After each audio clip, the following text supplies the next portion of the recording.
Board of Selectmen's meeting to order. Can I have an acceptance of the agenda? So moved. Second. Second by Mr. Harris. All those in favor? Aye. Do we have any walk-ins this evening? Okay, we're going to move on to the report of the town administrator. Tricia? Thank you. The first thing I want to do is give you an update on the storm. If you watch the Weather Channel or watch the news, you'd think that we were being inundated with flooding. Yes, fully evacuated. Yeah. This was, not a huge impact storm for us. We were prepared nevertheless, but the lower tide helped. Obviously, we had some winds, so we had flooding in the usual areas, Oceanside and Central Ave and Humrock particularly. We closed Lighthouse Point this morning, but as of 5:30, all the roads are open except for 7th Avenue. And one of the things I want to share with the board is, since we've had so many storm impacts over the last 5 or 6 years, the media contacts us constantly, and on a storm like this, we really tend to not provide any comments. And the reason we do that is because when we actually do go out and issue things for the media, it's because we want people to listen. And so if we regularly talk to people, then it becomes a situation of cry wolf, and so we use that sparingly. So even though they may think terrible things are happening to us, for those that live here, we knew that this storm comparatively wasn't anything that we needed to be worried about. We did have one tree fall down last night, but National Grid was here with us, and it was taken care of relatively quickly. So all in all, pretty good. I do want to use this opportunity, though, to remind people to sign up for website notifications, code red through the fire department, or to follow us on Twitter at Scituate Town ADM, at Twitter at Scituate Town ADM, and that way you get all the storm advisories or anything that we do. It's also streams on cable, and that way you can immediately find out if there's anything you need to do. We only needed to issue a pre-storm thing last night, so there was really nothing. So all in all, let's just keep it going till spring. The second thing I want to talk about is we have a new town website. It's still getting some kinks worked out, but we have attempted to do it more user-friendly. We are a community compact community, and one of the two things we chose to work on was more IT friendliness and community engagement, and I think that it's much improved. We've actually already gotten some comments on it, which is great, and we do welcome feedback. It still just went up and is in a transition period, but if you have a chance to check it out, it's a little easier to navigate, especially when you're doing searches. We issued the golf food and beverage RFP last week. We've had a number of inquiries from people. The bids will be due February 16th with an award by the board, hopefully at its February 21st meeting. There's a mandatory pre-bid conference next Tuesday, the 31st at 10. The contract will just be for a short term, 2 years, because we wanted to not lock ourselves in. It does have 2 separate one-year renewals in it, but that way, if anything's happening with the clubhouse, we need to prepare for flexibility in that. We did lower the minimum cost for bidding. 3 years ago, it was $45,000. We've lowered that to $28,000 in the interest of getting maybe some more competition. Last time we didn't get bid so much because if you haven't worked in a public entity before and done the public bidding process, it can be a little challenging. So that's kind of the things that we go over the pre-bid conference, and that's why we make it mandatory in the RFP. The new contract should kick in March, and obviously the golf course opens the end of March, the beginning of April for people to transition. And I think that's all I have, given that you have a really busy agenda tonight. Marty, you wanted to do one thing. Yes. Yeah.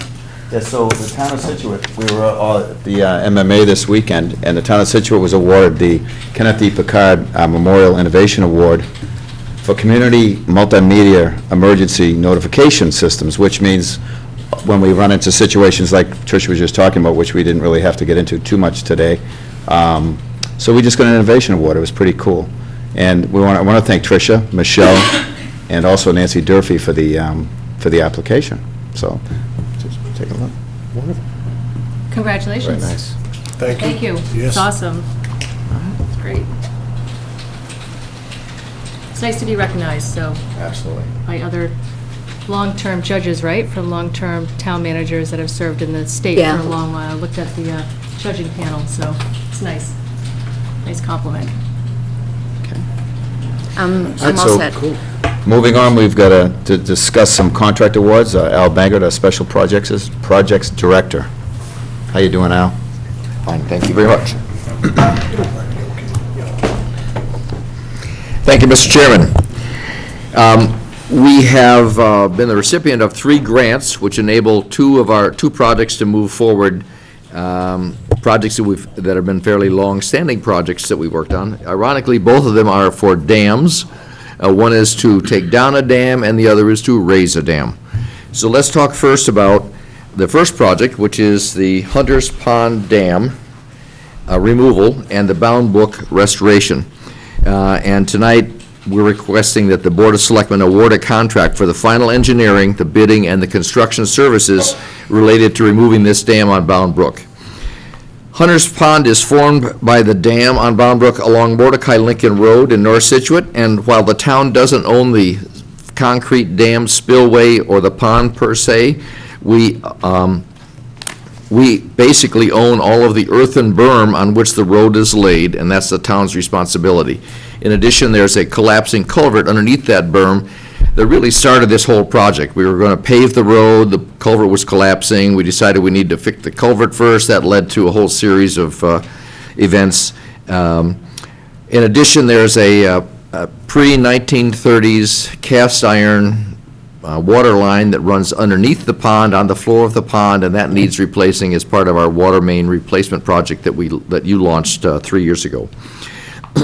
So, in the fall of 2012, the town obtained a grant from the Gulf of Maine Council to look into removing the dam and restoring the brook as a fish habitat. The project team was formed that consists of people from the state and several state agencies and federal agencies. We issued a request for proposals and selected a firm called Princeton Hydro among 5 state-approved ecological restoration engineering firms to begin the process. And that grant for $40,000 paid for that first phase of the project. There were subsequent grants obtained from federal monies partly from the Department of Interior's Hurricane Sandy Fund, $110,000 to develop, after we did the preliminary work, to develop then what you call the 60% design. The neighborhood has been invited to kickoff meetings starting in January of 2013. Initially, the neighborhood wasn't positive about this project, but as we worked on it further, got more details, had more meetings with follow-up meetings with the neighborhoods, and letters, and providing them with information, that the support has turned very positive for removal, because we're going to restore it as a fishways habitat that'll be more like a meadow with a stream running through it instead of what's kind of an impacted pond. So the additional grants are obtained, the project has been advanced, and we recently received a grant from NOAA for $192,000, and we received one from the Commonwealth for $225,000 to complete the removal and restoration work. Now, these grants are overlapping. It's not one plus the other. Both funds are provided to remove the dam, and in fact will help cover what is our match. So in addition to having to match either one of them, they tend to overlap in a way that I think we're going to end up in a very good place in terms of reducing the town's share of cost. What we said our share of cost would be is that we would pay for the water main replacement, which we were intended to do anyway, and that would be our matching share. So the project team has asked Princeton Hydro to submit a proposal to manage the project to completion. Their initial scope was around $98,000. The Department of Public Works, we and our pipeline engineering company, Weston and Sampson, have worked so that we've lowered the cost of this project to $66,562. The funding, as I said, is coming from the 2 grants, and the project team, through me, recommends that the contract be awarded to Princeton Hydro, the firm with whom we've been working now for 4 years, in the amount of $66,562. $562. A little different than what I wrote on your forms up there. Okay. 66.5 what? 66562. Thank you. Any questions? So, Al, the dam itself is near like a bridge or a walkway, right? So what is it going to look like? Is that just coming out, and there's a pond there now that's going to be just a stream, a little stream with, Yes. Actually, Mr. Vignani, the dam runs all the way from Country Way to the bottom of Mordecai Lincoln Road. So the dam consists of that earthen berm that was put in there, as well as what is the concrete spillway. The project includes removing that concrete spillway and letting the sediment, which has been analyzed, all the sediment in that pond then begins to disperse like it would have if there hadn't been a dam there in the first place. So there'll be then still the Mordecai Lincoln Road Bridge, a historic bridge, under which will run the stream, Bound Brook, running back through that meadowy area and up into behind the railroad station there. okay. Interesting point, and I don't want to divert too much, but Bound Brook actually is named that because it's the boundary between Scituate and Cohasset. It's also the boundary between Plymouth County and Suffolk County. It also was the boundary between the Mass Bay Colony and the Plymouth Bay Colony, two major grants. So the Pilgrims and the Puritans meet at Bound Brook. So isn't the Mordecai Lincoln side of that kind of steep? Is that going to be, The Mordecai Lincoln side. just going down, if it's not a pond, I'm just wondering safety, like walking around there, if it's not going to be. No, it's not steep. It's not going to be a walk, it'll be a wetlands, You won't be wandering through there too much, but, there are houses on Mordecai Lincoln, there are houses Yeah. on the bluff, and the yards run right down to the pond. Okay. Will the road be made any wider? I was on it today. Right by the narrow part, only one vehicle can really get through at a time. Think it'll make it any wider? There isn't, the DPW doesn't have any plans at this time to widen that road. The neighbors have speculated that we should take the road away because it creates traffic through their neighborhood, A cut-through. but that would limit public safety access and would require us to install a very large turnaround at the foot of Mordecai Lincoln Road. So at this point, what'll happen is the DPW, when the budget allows, will then repave Mordecai Lincoln across that bridge, across that dam, and up to the top of the hill where we stopped paving the last time we paved. Right. We've been talking about this for a while. It's been a while. That's a great plan. I mean, obviously, the fish spawning grounds will be open again, and we don't have to worry about future maintenance. It's interesting that the funding has come from Gulf of Maine Council, who's concerned about fishing. Sure. From NOAA, concerned about fishing. From the Department of Marine Fisheries, concerned about fishing. Because while we see this as a dam removal project so we can pave the road, They see it benefit. it opens 5 miles of spawning habitat. So we've even gotten, a part of the partnership is letters from the fishing community saying this is an important project because it improves spawning habitat for the feed fish food feed. I mean, fish that fish eat.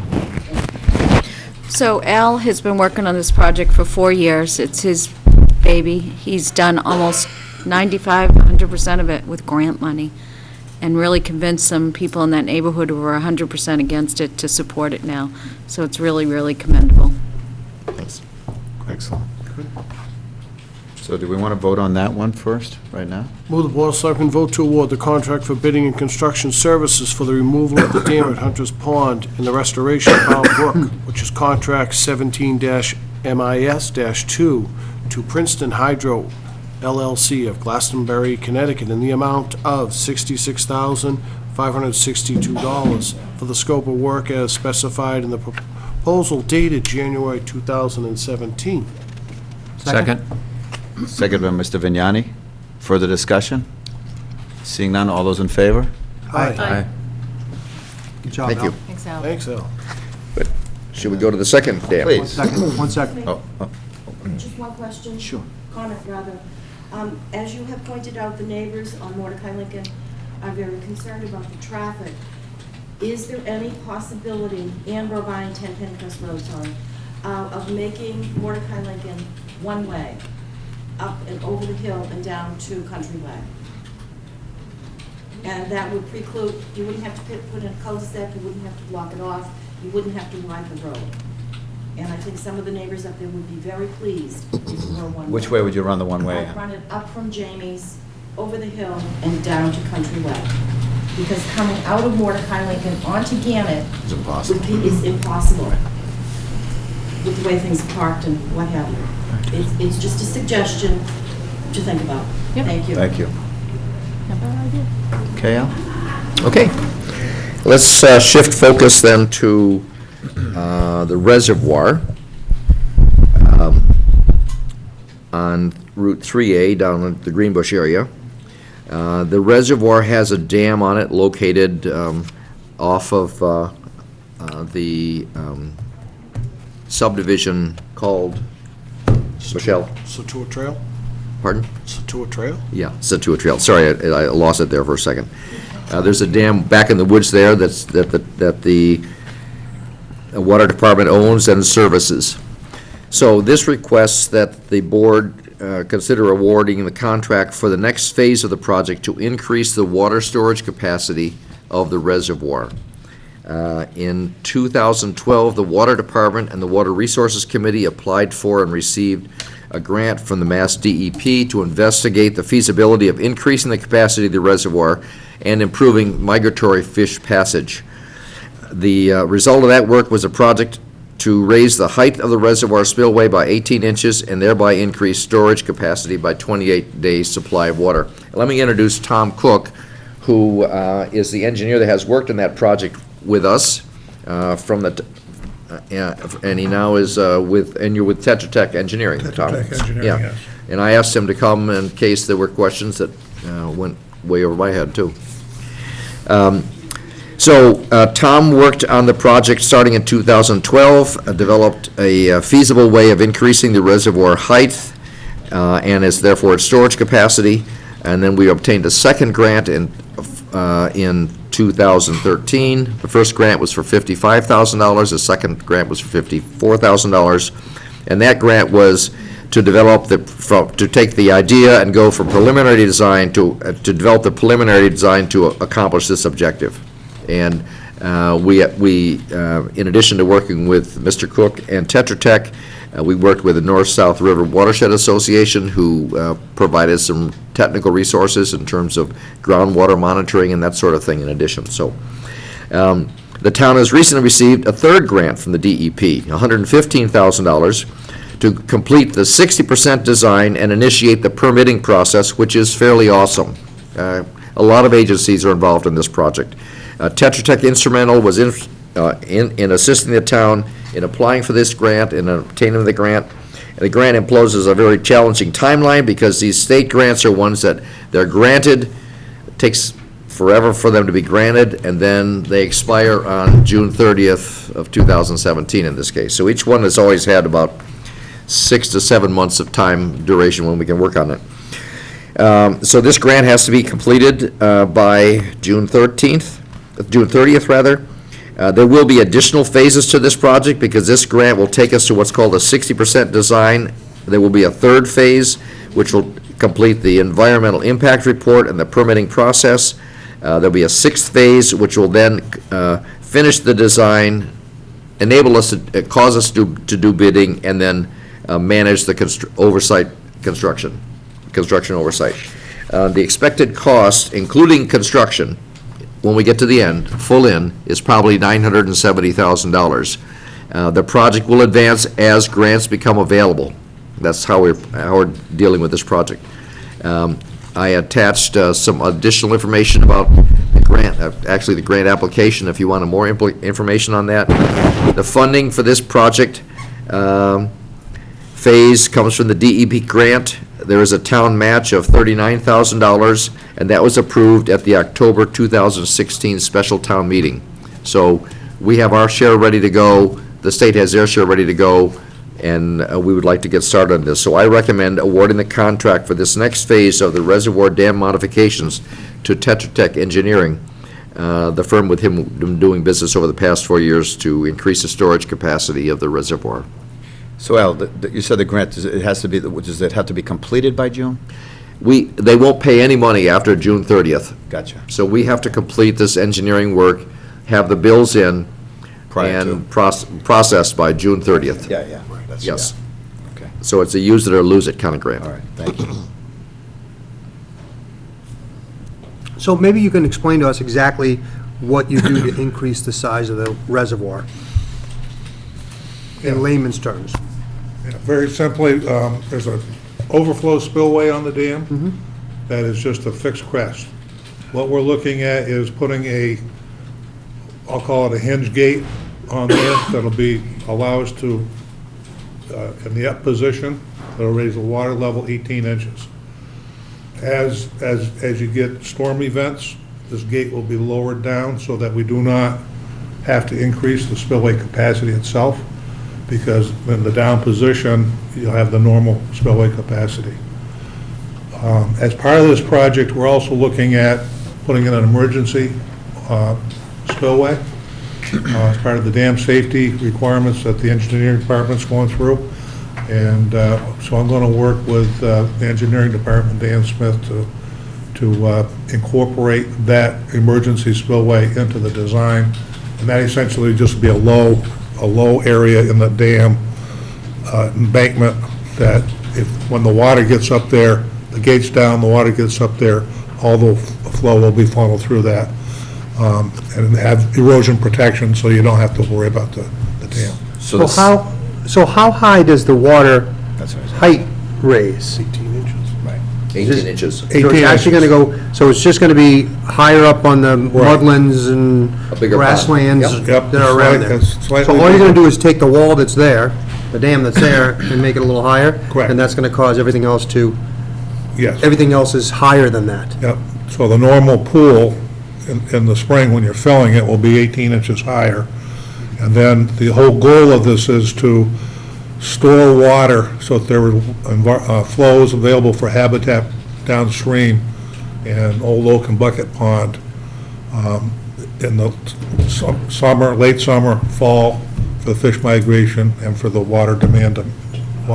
Can you say that again? It's to increase the flow? To have water available. Okay. Water available to release, Yeah. I think it's 3 to 5 cubic feet per second during the periods when the fish are out migrant on the fish for the habitat protection. Because our permit, our water withdrawal permit requires us to not dry the stream. So we have to provide water in the spring and in the fall during certain periods for fish migration. So what this will do is give us that extra 18 inches of water, or 28-day supply of water, which will then allow us to be able to do that without detracting from other uses, such as making water. Now, correct me if I'm wrong, so that, from there, it flows down to Old Oak and Bucket, Correct. and then from there it goes down by Gristmill and Yeah, by Herrington. to the ocean? Okay. Another major portion of the project is, there is an existing fish ladder at Reservoir Dam. Because the bottom of the fish ladder exit pool up the top is the same elevation as the spillway, the ladder is never functional because you don't have any water over the spillway. Right. That spillway was originally designed, it looks like, have flashboards on it. I don't think they've ever been used or implemented in that, but I think that's why that design was set up that way.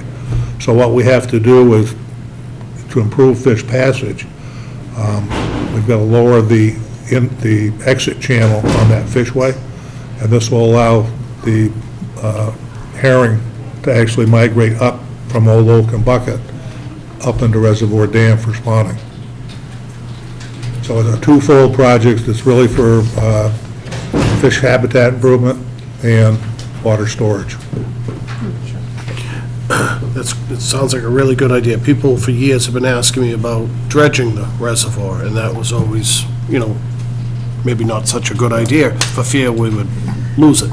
But my only thought is just those homes that are around there, we're not going to impact their yards, basements, and things like that. That's the only thing I'm hoping, Tom. You know, some of the Yeah. neighborhoods off Scituate Trail, the soils aren't the best anyway. We sewered that area first. So I just don't want to, you know, be flooding those homes. That's all. I don't, you know, Yeah. that's my only concern. As part of the feasibility study, we did look at impacts around the reservoir. Right. And we identified, I think there were three properties that were significant with septic system issues, that they're, you know, eventually this project's going to have to address those concerns. They'd be all, no, they don't have to tie in, but there's sewer in front of those homes Yeah, we now. might have to, as a result, Make 'em. make that kind of adjustment, yeah. Right. But the topographic work has all been done, so you know where Good. where the pond now extends to. Perfect. And it's basically and you can imagine the homes on 3A, the two of them are on one side of the reservoir. Right. And we did a groundwater test well there to determine where is the groundwater now, where will the groundwater be, and one of those homes appears to be in good shape. The other one, we'll probably have to do something to provide septic for it, or sewage for it. But that's part of the, That's part of the 970? yeah. Okay. And does the 970 include all the engineering, or is that just the build, No, that's through construction, including construction. engineering through construction? Yes. Total project? Right, that's what we're expecting. You Right. know. But, you know, you inchworm your way along engineering, and you may run into something that's a surprise up or a surprise down. So that's why we're doing it piecemeal and as grants become available. So we're not committing the whole banana till we get there. And what's your time frame if all things fall in line? Well, we'll know more, well, we have to do this by June 30th, but then we'll have to wait for the next grant. There's a grant, we've had grants in 2 successive years, and then there was a skip year, and then there was a third set of grants available. So we can accelerate it by just doing it with town appropriated money.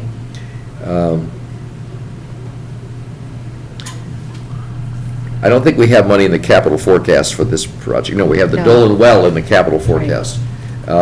So it could be a capital forecasted project that we'll know more in June, Mr. Vignani. Be able to tell you more in June. Trust me. Read my lips. And all those things. Mark, do you have anything? No, it was Don? these. No, I'm fine. You want a motion? Actually. Yeah, please. I move the Board of Selectmen vote to award the contract for Phase 2 of Reservoir Dam Water Storage and Fishways Improvement Engineering Services, Contract 17-MIS-4 to Tetra Tech, Inc. of Boston, Mass. in the amount of $130,680 for the scope of work as specified in their response to the request proposal dated October 2016. Second. Second by Ms. Garnett. Excuse me. Further discussion? Seeing none, all those in favor? Hi. Thank you. Thank you. Thank you. for your time, Tom. Nice to meet you. Thank you, Al. for coming in. Thank you.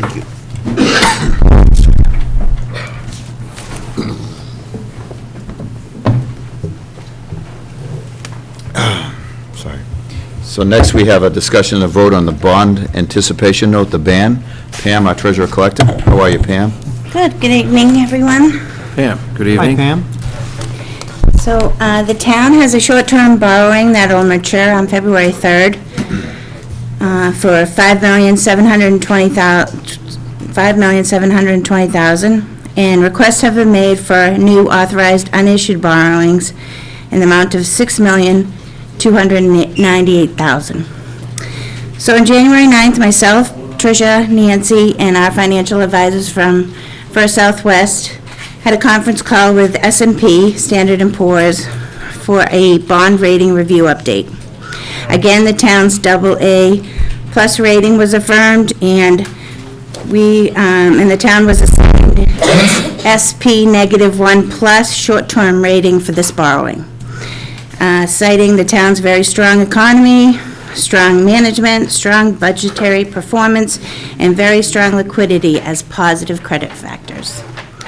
On January 8th, the town sold $12,018,000 in bond anticipation notes.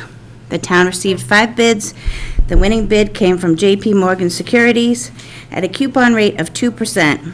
The town will also receive a premium in the amount of $110,205 for a net interest rate cost of 1.08%. So the issues of these notes will mature on February 2nd, 2018. At this time, the notes will be permanently financed as a bond issuance. Again, we're trying to keep the short-term borrowing rates because we still have a good rating, and we're trying to keep the town from having to pay any big principal payments for the next couple of years because we have so much going on. Great job. Thank you. Thank you. Great work, Pam. Excellent. We have a strong financial team. Yes. So half of it's just being rolled. Yeah. It was on a the previous 5 ban. million's be enrolled. And We is did there it 6 like months. Is there a minimum amount that you would actually go to bond? Is it the timing or the dollar amount that's causing us not to bond it? Well, we really don't want, we're trying not to bond anything right now because we don't want any principal payments in the next. So it's the We have timing. some falling off in 2021, so that's why we're rolling. We're trying to keep it as steady as we can after the big load. And the short-term rates, I mean, are still really good, so. And the 110,000 that we got will cover, the costs of this borrowing plus hopefully a little extra. Great. Okay? That's great, thank you. Motion? To make a motion, and then I have to The read clerk it. have to Yeah, read? you have to read that big thing So, that you're so good at. just have Marta, she can just read Move it. that the Board of Selectmen approve the sale of $12,018,000 general obligation bond anticipation notes. Second? Second by Mr. Vignani. Further discussion, seeing none, all those in favor? Aye. Now Maura will read the bond. I, the clerk of the Board of Selectmen of the Town of Scituate, Massachusetts, certify that at a meeting of the Board held January 24th, 2017, of which meeting all members of the Board were duly notified and at which a quorum was present, the following votes were unanimously passed, all of which appear upon the official record of the Board in my custody. Voted to approve the sale of the $12,018,000 2% general obligation bond anticipation notes, otherwise known as the notes, of the town dated February 3rd, 2017, and payable February 2nd, 2018, to J.P. Morgan Securities LLC at par and accrued interest, if any, plus a premium of $110,205.06. Further voted that in connection with the marketing and sale of the notes, the preparation and distribution of a notice of sale and preliminary official statement dated January 10th, 2017, and a final official statement dated January 18th, 2017, each in such form as may be approved by the town treasurer, be and hereby are ratified, confirmed, approved, and adopted. Further voted that the town treasurer and the Board of Selectmen be and hereby are authorized to execute and deliver a significant events disclosure undertaking in compliance with SEC Rule 15C2-12 in such form as may be approved by bond counsel to the town, which undertaking shall be incorporated by reference in the notes for the benefit of the holders of the notes from time to time. Further voted that we authorize and direct the treasurer to establish post-issuance federal tax compliance procedures in such form as the treasurer and bond counsel deem sufficient, or if such procedures are currently in place, to review and update said procedures in order to monitor and maintain the tax-exempt status and of the notes. Further voted that each member of the Board of Selectmen, the town clerk, and the town treasurer being hereby are authorized to take any and all such actions and execute and deliver such certificates, receipts, or other documents as may be deemed by them or any of them to be necessary or convenient to carry into effect the provisions of the foregoing votes. I further certify that the agenda for the meeting, a copy of which is attached hereto, was posted on the bulletin board of the town at least 24 hours before the meeting in compliance with Section 711 of the town charter. I further certify that the votes were taken at a meeting open to the public, that no vote was taken by secret ballot, that a notice stating the place, time, and agenda for the meeting, which agenda included the adoption of the above votes, was filed with the town clerk, and a copy thereof posted in a manner conspicuously visible to the public at all hours in or on the municipal building that the office of the town clerk is located, or if applicable, in accordance with an alternative method of notice prescribed or approved by the Attorney General as set forth in 940 CMR 29.03, Section 2B, at least 48 hours, not including Saturdays, Sundays, and legal holidays prior to the time of the meeting, and remain so posted at the time of the meeting, that no deliberations or decision in connection with the sale of the notes were taken in executive session, all in accordance with General Law, Chapter 30A, paragraphs 18 through 25, as amended. Dated January 24, 2017, Maura Curran, Clerk of the Board of Selectmen. Thank you, Mara. Okay, Thank you, Pam. thank you. Have a nice night. Thank you, Pam. Thanks, Pam. Next, we're going to move on to some town operating and capital budget overviews. Marty, can you let streetlights go first, so Mr. Sure. Bankett can do it? Yep, absolutely. That's 424.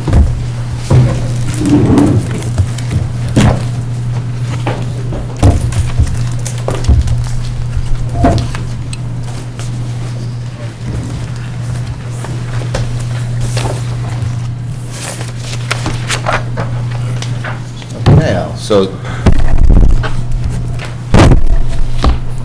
got a rec, let's see, 424, I've got the numbers here. Requested 200,000, town administrative recommendation 60,000, and obviously we know what the difference is in that, right? Just tell us a little bit about. Okay. The Board of Selectmen last June elected to purchase the streetlights from National Grid. This is the streetlights on, not in Humrock and the, like, mainland Scituate. There are 1,300 streetlights that, as at your direction, we purchased. The result is we are no longer paying rent on all of those streetlights. It turned out that rental of the streetlights was a major factor in the cost of the streetlights.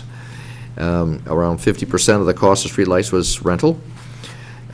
Additionally, through the energy reduction project called ESCO that the board initiated about 4 years ago, we were able to pay for the streetlights through that ESCO and then hire a contractor to convert the streetlights from the orange bulbs to LEDs.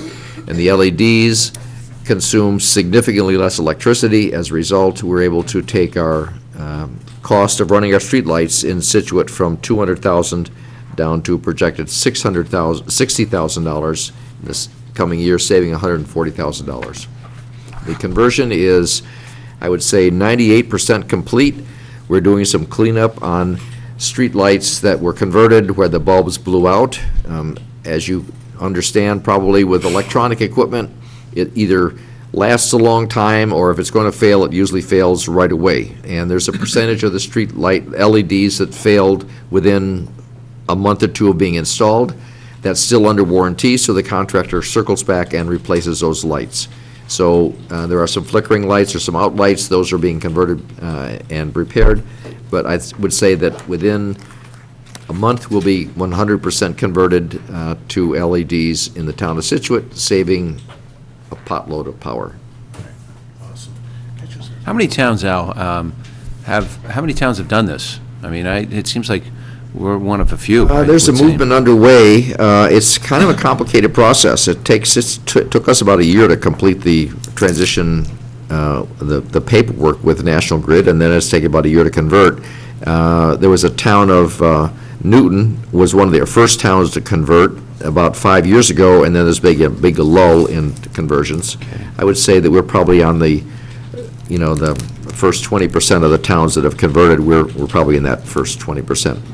And it's better lighting, too. It looks nicer to me. It is. It's the interesting thing is that the lights can be dimmed, but what we did is with the way the tariff works, we installed 39-watt bulbs, which is in the lowest cost category in terms of cost of electricity. Right. But those are brighter than the bulbs we had before, and the white light is of the color intensity that is easier to see. The old orange bulbs tend to be bright when you put them in, but then they get dim over time, and never get replaced. I was just going to ask one quick question. Is the policy the same if a resident wants to pay to have a light put in front of their house or, somewhere in the vicinity, they can pay for it? Is that still the same? You used to be able to do that. National Grid dropped that opportunity a number of years ago, I guess. That was when I started in the DPW job, I counseled people they could do that, and they seemed to be able to, but then I would say in the last 5 or 6 years, National Grid stopped doing that. You will see, as you drive around town, you will still see some orange lights. Those are the ones that residents own instead of the town owning. Many times those are like building lights. Where did I see one just today? Anyway, you'll see them occasionally. So the orange lights are privately owned.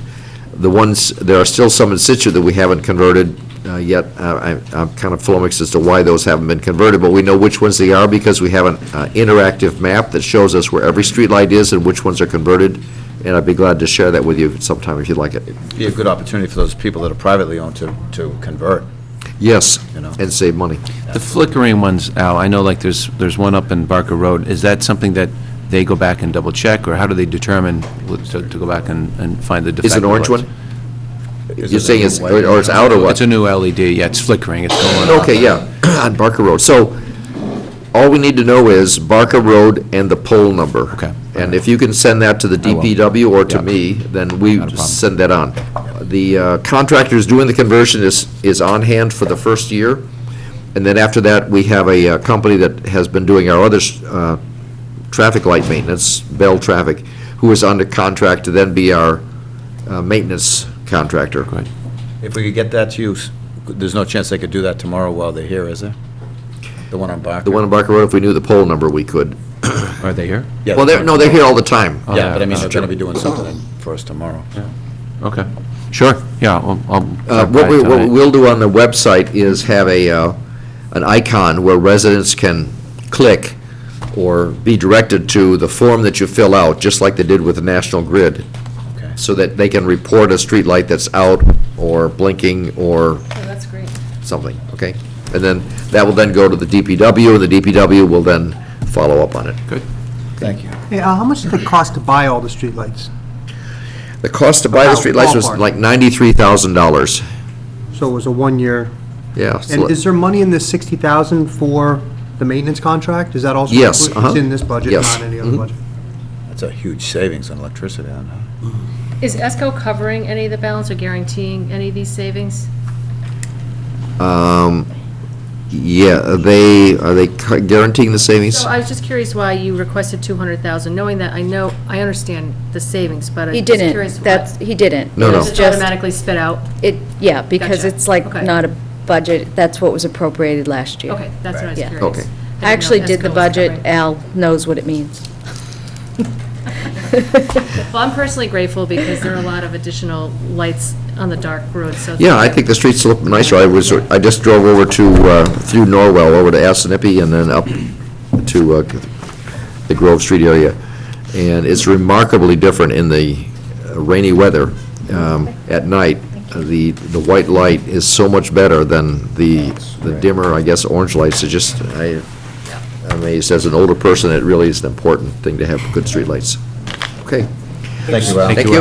Al. Thanks, Al, have a good night. Next, we have the Golf Enterprise Fund, Widows Walk.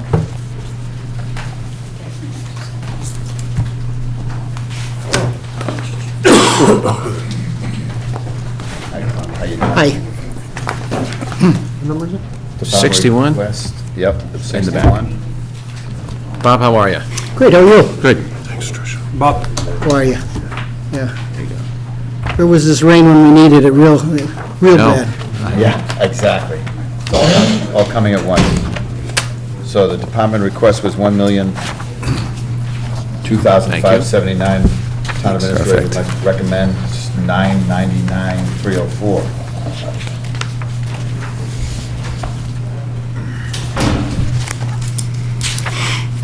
So Bob, I just gave the board the year-end report for the condition of the course Okay. IGM, and also some stuff for capital on the irrigation system. so how'd the year go?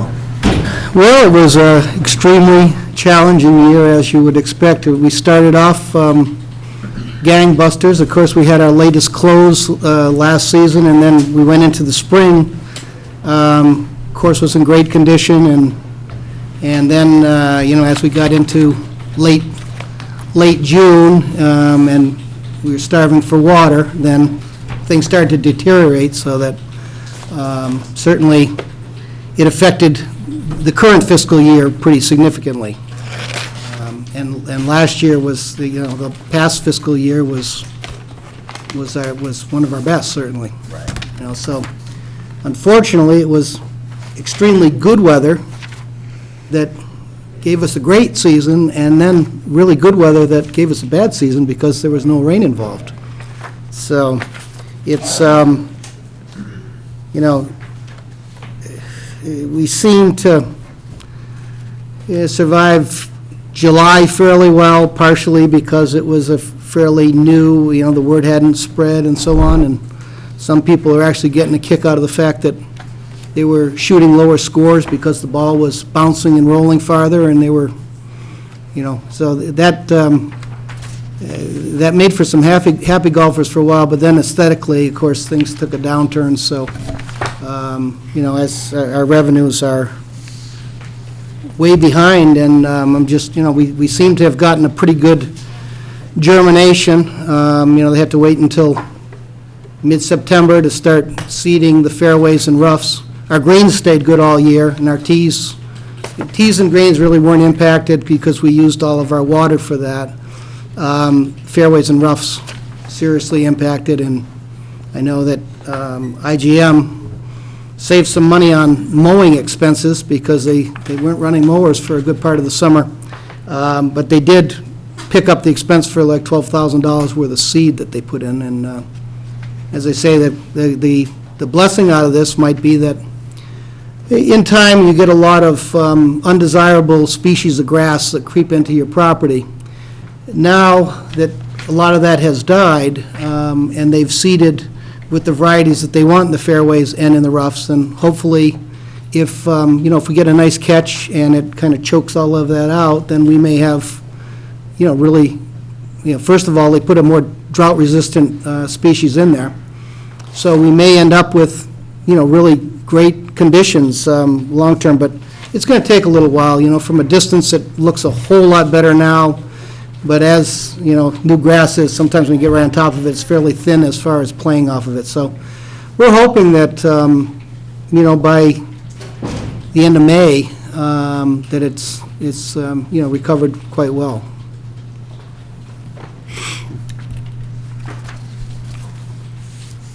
So do you find that typically your revenue is split 50/50 between the spring and the fall, or the first half and the second half? Actually, generally, it's a little bit higher in the first half. Okay, so your revenue is 506, which last year, we usually do about 1.25 or that range, so we're... Yeah, we're considerably behind. We're, revenue comparisons, at the time of this budget, I did on the first 4 months, and we were, what was it, 120,000? Yeah, about 120,000 behind the revenues. Just greens fees and membership dues and card fees for the first 6 months were 149,000 behind year over year. Now, that sounds a little worse because last year was such a good year. I mean, last year we had our best year, so comparing year over year, it's making that look worse. But obviously, it's one of our worst revenue years, and it's something, running golf courses for almost 40 years now, I've never felt like we were in such a helpless position because, just wasn't any real answer to it.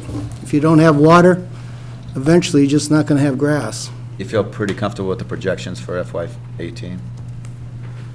For FY18? Yeah. Well, provided that the course recovers as expected, I certainly would. Okay. There is going to be a little bit, I mean, right now, our reputation has been damaged a little bit, even though most people know that it was really something that was beyond our control. Just the same, sometimes people, either get a bad taste because they were surprised, as much as we tried to be upfront with it and post it on our website and everything, that, the drought conditions, so that, that's the last thing I want to do is get somebody there and have them surprised.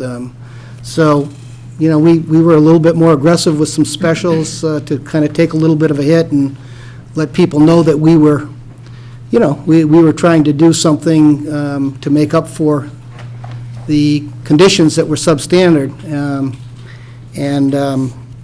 But it's, certainly, we're going to have to stay on top of it, and as things improve, we've got to get that word out so that people will come out and visit. So, as I say, not everybody knows that it was something that was out of our control, but I think most people did. Certainly the people around town knew, and certainly anybody that read anything that was on our website or in our tea time booking area, then we gave them a pretty good idea what was going on. Unfortunately, Widows Walk was impacted far more severely than anybody else. First of all, the DEP took control of our water much earlier than they did to anybody else. And, I think people were going to continue to play golf. Now, granted, if everyone's conditions suffered as much as ours, I think some people, there would have been a percentage, we would have, you'd have been down somewhat because some people would have just decided not to play.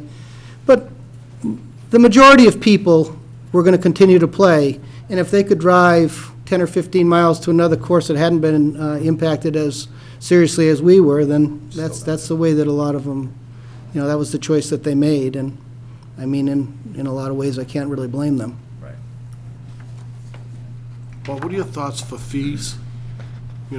Greens fees and frequent, frequent players and season passes, keeping them the same? I think they're really pretty much in line. I think they're priced fairly for our normal conditions. If anything, they're, a little bit high for the current conditions.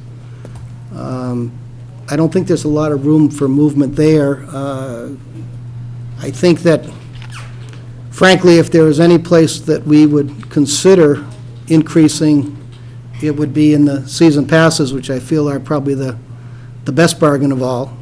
But I don't know if this is the best time to do it, because those were the people who suffered through a year, half of a year where, they were playing with substandard conditions. So I don't know if the timing is great for that. Nope, all right. Yeah, people might be afraid to do that at that point, I don't think we're going to, hope we don't have another year like we had last year, Yeah, it's hopefully unprecedented, and this is a good start now, because we have been getting some decent precipitation this winter, and Right. and it really all started, the groundwater, last winter. We had almost no precipitation, so we started off there, we had some spring rains, and then basically nothing, so. Right. So Bob, with the revenue down, the budget expenses are up from like 923 to 999. How's that? For 18. Yeah. Yeah. Well, we've been holding off on a lot of needed expenditures, and of course, part of that was factoring in the retirement of the debt, and so there's things like our range mats, which have been needing replacement for some time now, and we've been holding off on it, kind of waiting now for the retirement of the debt, where we've got a little bit more room. So some of those things are factored in there. We've got, Can you put the tees in the range mats? There's nothing more frustrating than walking all the way out there and there not being a silly tee on the range mat. we used to put them in there, and people used to cut them and things, and in researching it, plus there's like 3 different sizes. And we found that it was easiest to just have people buy them for $1, and they probably will outlive us. They don't think anything of coming out when we're on the grass and buying a bag of teas for $1 and going out and breaking the whole bag in that one session. So that, we've tried, At least it's tell frustrating. people when they go out there that, because it's quite a hike to get from the ball thing to the driving range. And when there's not a tee there to hit off of, it's a little frustrating. Bob, on your rentals line, it's, we go from 53.5, your request was 71,390. That's about 17,000. On the, what was it, the rentals? Yes, 53,500. And the request was 71,390. The cards. Is that for cards? Yep. No, it's an expense, so it's, Yeah, it's the cart rentals. yeah. Is it that much difference, or? Is that, It's cards. that's leases, is that leases? Yeah. Yeah, okay. So is the contract, or is it up that much? 18,000? There's a couple pieces of maintenance equipment in there, once again, some maintenance equipment. Actually, the carts are pretty regularly scheduled, where it's like we replace 7 or 8 a year. Pretty much the same every, up until. It's those couple pieces of maintenance equipment. One of them is a sprayer that is on its kind of its last leg, and the other was, And that's rented as well, yeah? That's rented? it's, I think of it as leases. We I got you. lease them with a, Right, 5-year buyout. okay. But there was 2 pieces of equipment, and the maintenance equipment is extremely expensive, I must say. There's also an irrigation computer that actually got shifted over to to a different line now that I'm saying that. It got into the equipment. But, yeah, the difference is the 2 pieces of maintenance equipment. And then one other one I've noticed, I'm just trying to figure out the differences here. So on your indirect costs? That's a formula. It is? There should be a breakdown in the book. Okay. So I mean, it's been 54, For the last 57. page. So this is the first year that you don't have the debt. Yes. So congratulations, you got through. We've been talking, John, we've been talking about this for 2017 has always been that landmark. But I see you've taken $265,000, which is about $100,000 less than the debt, and put it in the capital. So is that listed what you're buying?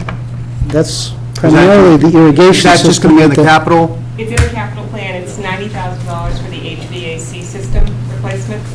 And In the it's- clubhouse? Yep. And Kevin can speak more to it if you would like. And also, we're putting aside funds for the replacement of the irrigation system and funding the design of the irrigation system because it's reached the end of its useful life.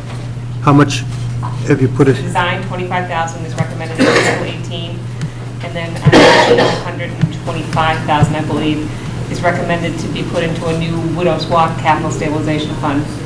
The overall cost for design and build-out of the irrigation system is around $2 million, and that's a quote that we verified through an expert as well as through IGM. $2 million? $2 million plus a 10% contingency if we do it in the next 2 years. So for the square footage of that clubhouse, that seems a little excessive, 90,000 for the AC. The existing unit is in the attic, and they basically, we can't get at it without taking one part of the building eaves out and apart, so we're going to relocate the system onto the first floor. And it's also going to improve the air conditioning supply to the entire space. So, It just has a mini split where the tables are, the dining area, Kevin. Yeah, so we're going to incorporate it all into one. The whole building will be covered under a new HVAC unit.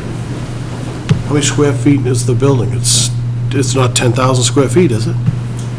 It's, Yeah, the entire building? Year-round. 3,200. right. And we're not going to cool downstairs where the cots are. I mean, No, it's just going to cool upstairs, just the dining area and the Does it get very warm in there, Bob? Is it? Can I bid on this? Well, the central area, that's heat and air, I believe, right? That's the whole, the system has given us a lot of trouble. It's up where it's drafty, the pilot light gets blown out, and we lose our heat in the building. I mean, I don't know enough about the heating system. Kevin would be the one, but certainly we've had some problems. And the original central air was insufficient, so that's why Sean just talked about the two mini splits. We've got one on the pro shop side, we've got one on the... Yeah, with those two units, it cools the building fairly well. But as we talk about replacing the building, That's what my concern is, 90,000. That's a big investment that isn't going to move with any new building. The problem is, the maintenance on this building is way, way overdue because we couldn't do it. And, it's going to be 2-3 years before there's a new whatever, if there is, and we can't continue to have them working under those conditions. It should have been replaced 3 years ago. There's actually a long list on the capital plan of stuff to do with the clubhouse. This was the one that Kevin prioritized. There's a lot of stuff that was left on the table, just to your point. But in terms of the folks working there, and the kitchen, and the vendors, I get it. yeah, so, it is what it is. Location, too, Yeah. so there's some infrastructure involved as far as what the unit is now in the attic, we're completely relocating. So it's, Can you show me that sometime, Kevin? absolutely, I'll grab the phone when I look at it. That'd be great. It just sounds very expensive for a 3,000 square foot building with a lot of open space. It's not... Is what the BTU on that would be, what, 60,000 or something? Did he provide For that- a quote that in the space? capital plan? Roughly? Yeah, probably. Let's look at the quote.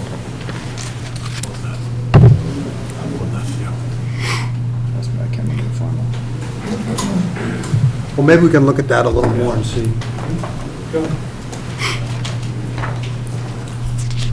Anything else? Well, I'm glad we got to Thank this you, year Bob. so we can start making the improvements we've talked about for 10 years, so. I know, it looked like, we finally had some retained earnings coming into this year because of, so it looked like we were going to be coming into that post-debt in a really good position, and then the drought We have certainly. about $71,000 of retained earnings, and we're going to lose, I don't know how much of your costs you can cut, but if your revenue goes from a projected 1.3 to 1.1 maybe? I mean, you only have Yeah, 500. It's going to be, Okay, that's a pretty we need good people to guesstimate. golf in the spring. Yeah. We need to have an early spring, and we need people to golf. Heard of far. You need to get out there. Thank you, Bob. Okay, all set, thank you. Thanks, Bob. Next, we're going to move on to the town clerk, 161.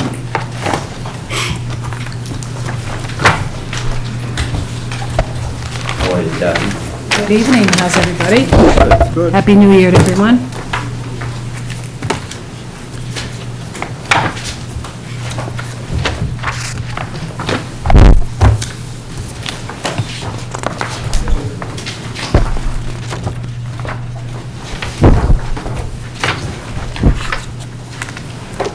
So what's new in your department? Oh, it's just Settled? leveled out a little bit, so it's nice, yes. For now, anyway. For now, I don't want to say that too loudly. Yes. So you have a department request of 183,273, and town administrator's 181,401, very close.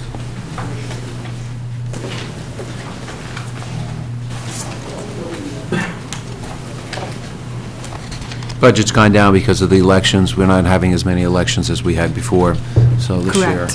How many did we have this past year? 6 elections, an annual and special town meeting in the spring, and a special town meeting in the fall. Wow.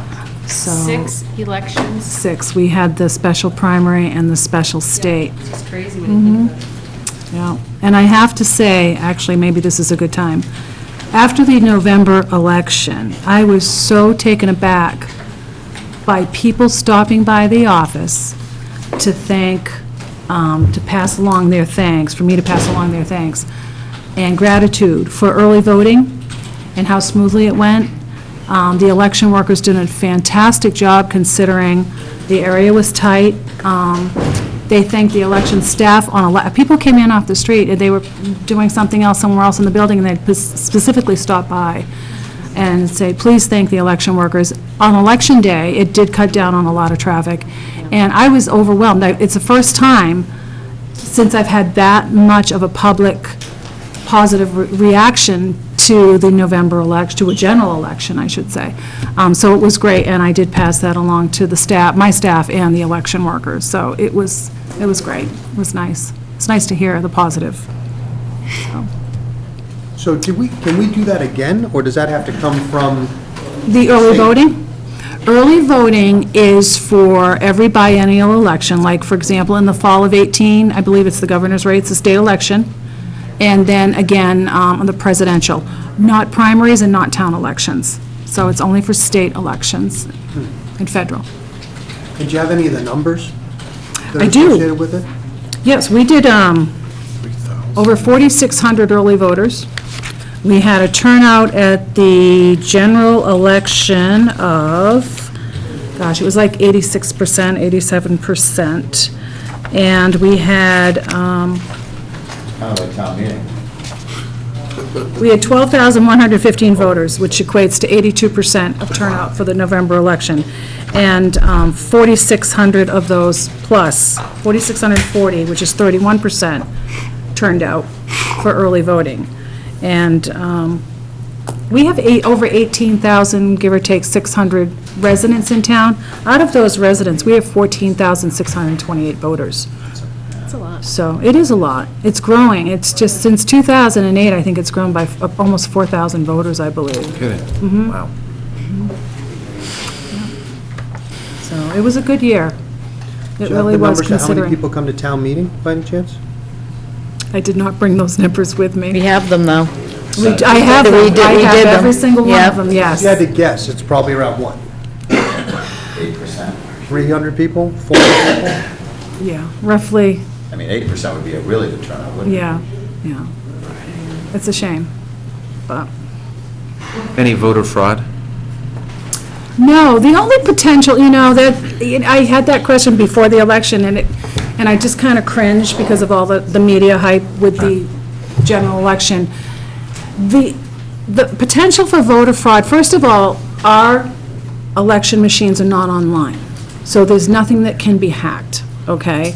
It's a thumb drive. It's put in, and I'm the only one, and the election workers are the only one that deal with it. It comes from the vendor, and the tallies are done right in public view, and my numbers have to match what couldn't be counted by the machine, plus what the machine could count, what was hand tallied. The only voter fraud possible is if somebody came into the polls and tried to vote as a person who had been deceased, and we didn't take them off the books in time of the election. And that's, where's the wood so I can knock on wood? Seriously, that's never happened. And we have had people come in and say, oh, you know what, they come over to my table and they say, so-and-so passed away, precinct 6 on such and such an address. And I said, thank you for telling me, and I go over and I redline it and I initial it. So what happens, when we print those check-in and check-out books on a certain date before the election, we try to do as close to the election as possible, because there's 24 books, 2 for each precinct. We try to go through the list of death records that we have gotten in as close to as possible to the date of the election. And we will manually go through the books before the election day and redline them if they're still printed in the book. So it's very, very hard to commit voter fraud in the town of I'm Scituate. glad you brought that up. So with the early voting, can you take your minute to do it? But a lot of people have asked the question, and I asked you the question. So if somebody comes in, can you just go through the process on the early voting? Because I was concerned, and you explained it very well. So the process for early voting, first of all, let me stress, I know Town Hall is small. I know we're limited in parking, and it was one of my concerns, okay? When it was recommended that Town Hall was the choice to hold early voting. And the reason why Town Hall and City Halls are the best option for early voting is because if a voter comes in to early vote, and they are not in those check-in books out in the hall for early voting, they come into my office, and my staff has access to voter registration, central voter registration system, So if Kathleen Curran comes in to vote, and I'm not in those check-in books, chances are I've been deleted, or I've been made inactive because I never responded to my census, which, by the way, censuses are due, and this is what keeps your voter registration intact. So the process is registered voters could come in 2 weeks, 11 business days before a state or federal election and vote early in town hall. And they come in and they're given an envelope to fill out, and they put in their name and their address where they're registered to vote. We give them their precinct number, so there's no guesswork. And they cannot go to their precinct table and check in until that envelope is filled out, because that's how we account for them at the polls. All right? There were some issues in another town where they were just given an envelope, go to check in at their precinct if they knew it, voted their ballot, put it in and checked it out, and nobody inspected the envelope, and there were 7 ballots unaccounted for in another community. So they had to go back that day and figure out who the heck these ballots belonged to. They couldn't know, it didn't matter what was inside, it was just the end, outside of the envelope, they didn't know who they belonged to. So they check in, they've got their envelope, they vote their ballot, and they check out. The checkout is basically not a book like it is at the polls. It's just a person sitting there to secure the ballots until they come into my office, which is like every 15 minutes we bring a batch in. And the envelope is inspected, make sure the voter's name and address is on there, and it's done correctly and signed. So, and then they're processed in the office, they're brought into the office, and they're filed alpha by street and by precinct. So they're checked in that way at the polls on Election Day by all the workers. And mind you, those 4,600 ballots, it was all day with extra staff at elections, 2 people per precinct, checking that voter in and announcing the voter, because they have to be announced even though they're not there, as if the voter wasn't voting in person. And they have to be checked out the same way. And that took up until 7:30 the night of election, and the polls closed at 8, so we did not have to stay late to check them in and out, which you can do, but we preferred not to, because it's a long day anyhow for workers. So they all got voted by before 7:30 PM, or tabulated. And so the way it is just because somebody said, well, how do I know that my vote made it? The numbers have to be exactly the same. Whoever Correct. checked in, So, the same amount. exactly. So if 4,600, say, early voting ballots were cast, say I got 5,000 early voting ballots delivered to Scituate, okay?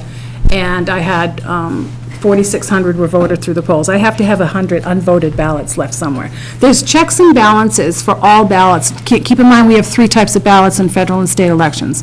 We have the regular ballots. Absentees come way before early voting, okay? It's for mailing purposes to out-of-state, out-of-country, what have you. Then we have early voting ballots. We have 3 different styles of ballots, and every time you get a delivery of ballots, and what was voted, or what was made a mistake on, spoiled ballot, we call it, those all have to add up to what was delivered to us. So we have those charts and checks and balances for every single ballot that comes to the town of Scituate, whether it's cast or not. Thank you. There's no doubt you guys do a great job, so. Thank you. Thank you. Thank you. It's a team effort. We'll pass that, I'll definitely pass it on. Before Thank you leave, though, I'd like to give you the opportunity to do the shout-out for the position that you're concerned is retiring, the town archivist, you said? Yes. So yes. that's a unique That is, skill. it's very unique. The town archives falls under the department of the town clerk. Right. And obviously, with the number of records, and keep in mind, I totally forget about this, but South Scituate was once a part of Norwell. So keep in mind that Norwell doesn't get those archived records requests or ancestry records requests going back from, I forget when it was, that Norwell was established. So from the time Norwell was established, going before that, prior to that, those archive requests and genealogy requests and ancestry requests come to the town of Scituate, okay? Betty Foster has been our town archivist, I believe, for about 18, 19 years now. She wants to retire, but she wants to mentor someone and not just leave it.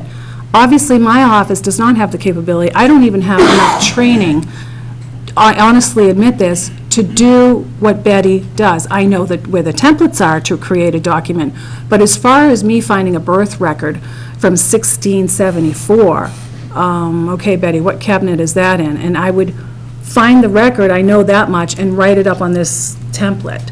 That I know, but where to find it? how to how to preserve documents, how to bind them, things like that. That Betty has just, number one, she has a steel trap. She has so much history up here, and she has done a remarkable job. She has spent her own time traveling to, for instance, she brought a map that was severely damaged, actually, but can be renovated. She brought that up to, I believe, someplace in Norwood, just to have them look at it. On her own time, her own money, gas, whatever, she does a lot for the town, and her knowledge and expertise is just incredible. So now we need a mentor, and how do we do that? We want to get Betty, at least for her last year, a stipend. You know, we want to grease the pot, so to speak, and we want to get somebody in there that she can mentor, and I asked for $4,000 for the town archivist position as a stipend, and that equates, she's in on Wednesdays, and then some, that equates to less than $100 a week, okay? So I think it's fair to start with that and see where we go from there. You know, she's wonderful. She truly has done a lot down in the basement. I just want to give that opportunity to Thank you. broadcast and Yes, announce and that need. her volunteers are wonderful, too, and we just lost one of her volunteers, I just found out, so, passed away yesterday, so. Is that 4,000 in your budget? Yeah. it Yes, is. yes, it's under the salary. It is. Great. Oh, I meant to tell you, too, I'm sorry to interrupt, the election machines that we use, this was our first year, talk about a break-in. So they went well. They did a great job, so I think the town did right in purchasing the DS200s from ES&S. There were very few problems with them, so. Thank you. Thank you, Kathy. All right, Kat, thanks for everything. All right, thank you. Actually, we're going to move on to facilities, number 410.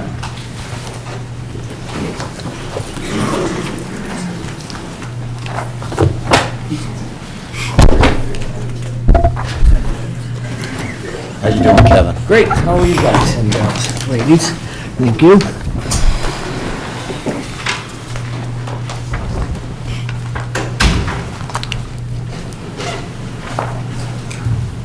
All right, so I'm just trying to follow these numbers. I was looking at these earlier today. I mean, I know obviously we put fuels in as of, what, 2017, correct? But what in, I'm sorry? Fuels? Yes. Put all the fuels under there, which is a little over 200,000. I'm just trying to, I'm following the numbers. We went from 412 in 2016, and now we're looking at a department request of 969. I'm just trying to follow those numbers to see what the biggest differences are. So if we go over to the first page, I don't know what your setup is, but in the utility section, we have 9 new line items which we're carrying for utilities, for the public safety complex, for electricity and gas. And we have moved over some of the buildings around town all into one place. We've been slowly doing that for 2 years, so now we're continuing to do it. So we've also have 2 fire stations, Fire Station 1 and Fire Station 2 for gas and electric, and the WPA also. So what was happening is all the bills were going to all the departments, and all the Columbia Gas and the National Grid will all be paying, and we just dumped it all, so it will all go to one department, and that will allow us to actually do a lot more data-driven analysis, too. Plus, It makes- yeah. It makes perfect sense. It will be easier to manage. And those 9, they total 191,000 increase on the bottom line. Because they contemplate the new public safety building, the library. We do WPA now, which we've just picked up in the last 2 years. And the other main increase in the facilities budget is a new custodial position for the public safety complex. That's strictly public safety? That person is at a full-time Yes. position for that one? Okay.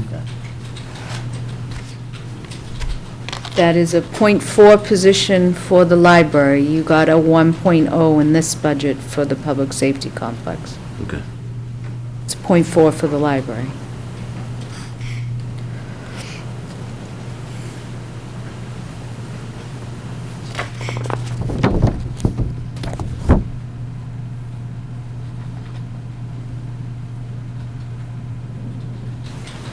Well, it looks like you're getting more than you requested, so Just looking at your different lines here, you don't seem to be any deficiencies for the needs that you have, Kevin, right?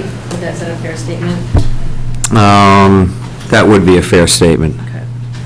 One of the things we did in Kevin's budget is there's a healthy, well, not healthy, but there's a contingency in there for what-ifs, For the new building. for the new buildings, because we don't know.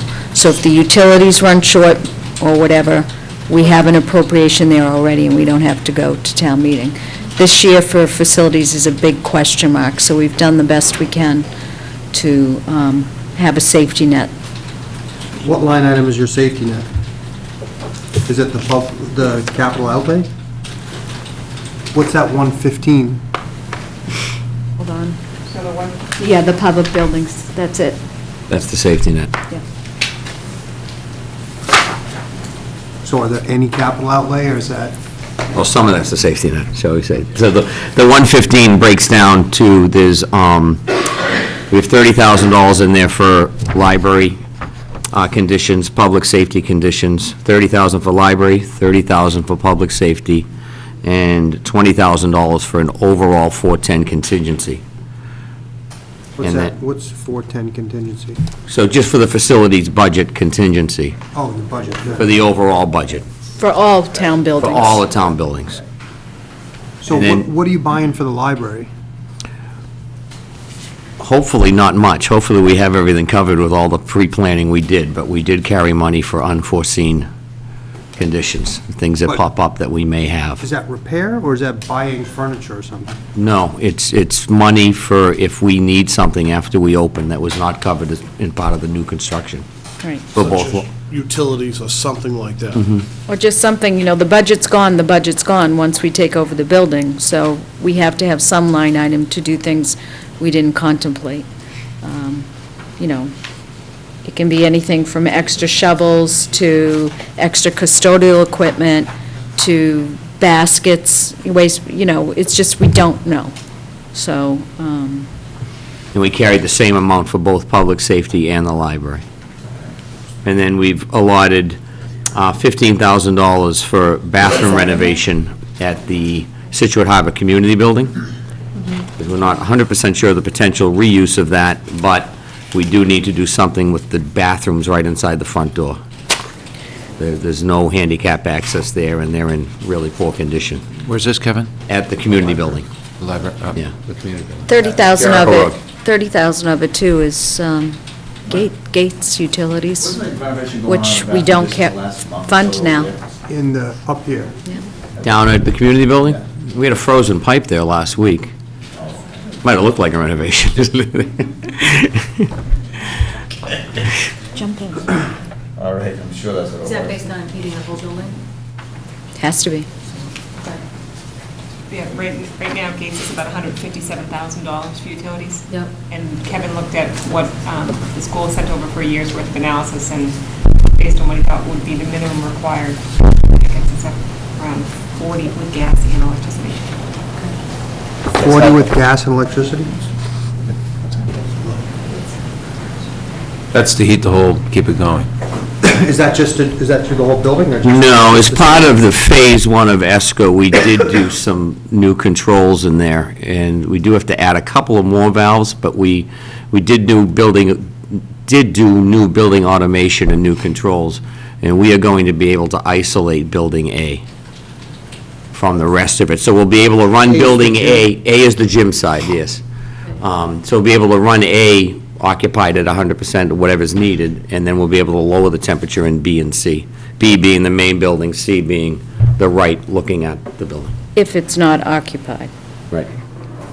I'd say sever C altogether, just cut the pipe. Who cares? The thing's gonna be torn down.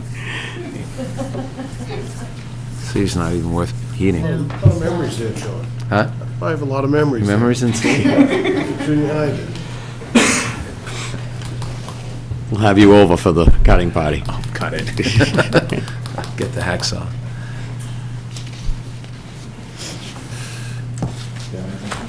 Nothing else. The extra pay, is there a new person? .4 custodian. That's what you were talking about before? Yeah.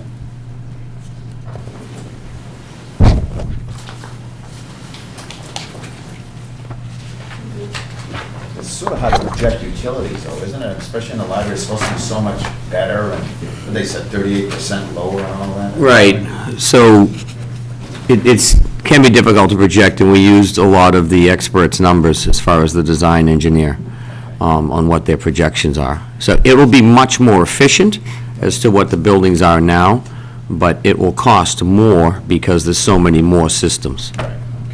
And the building's doubled in size. Size doubled. And the ceiling's quite high. I was going to ask, do we have a lift to clean those windows? Is that included in this? No. 'Cause that's, Yep, I mean, it's going to be a learning curve for us. we need to Yep. give the custodians the proper tools to clean it and maintain it, too. Just want to make sure we keep an eye on that. Rope. Well, that was my whole concern with that lantern, is keeping it clean. Sean's too. I didn't think of Sean's that. been talking about We can keep the outside clean. The outside we can clean. The inside will be a little bit more of a challenge, but. Thanks, Kevin. Thank you, sir. Okay, thank you. All right, next we have cable TV. 159. John, are you handling that? Of course he is. How you doing, John? Good, how are you guys doing? That's a good idea.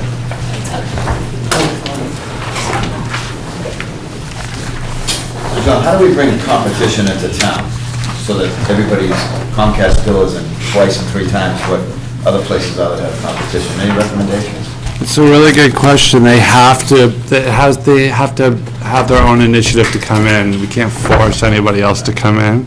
And if they crunch the numbers and they don't like it, they don't want it, they just won't do it. And I've been asked that question a million times, we've kind of gone over it.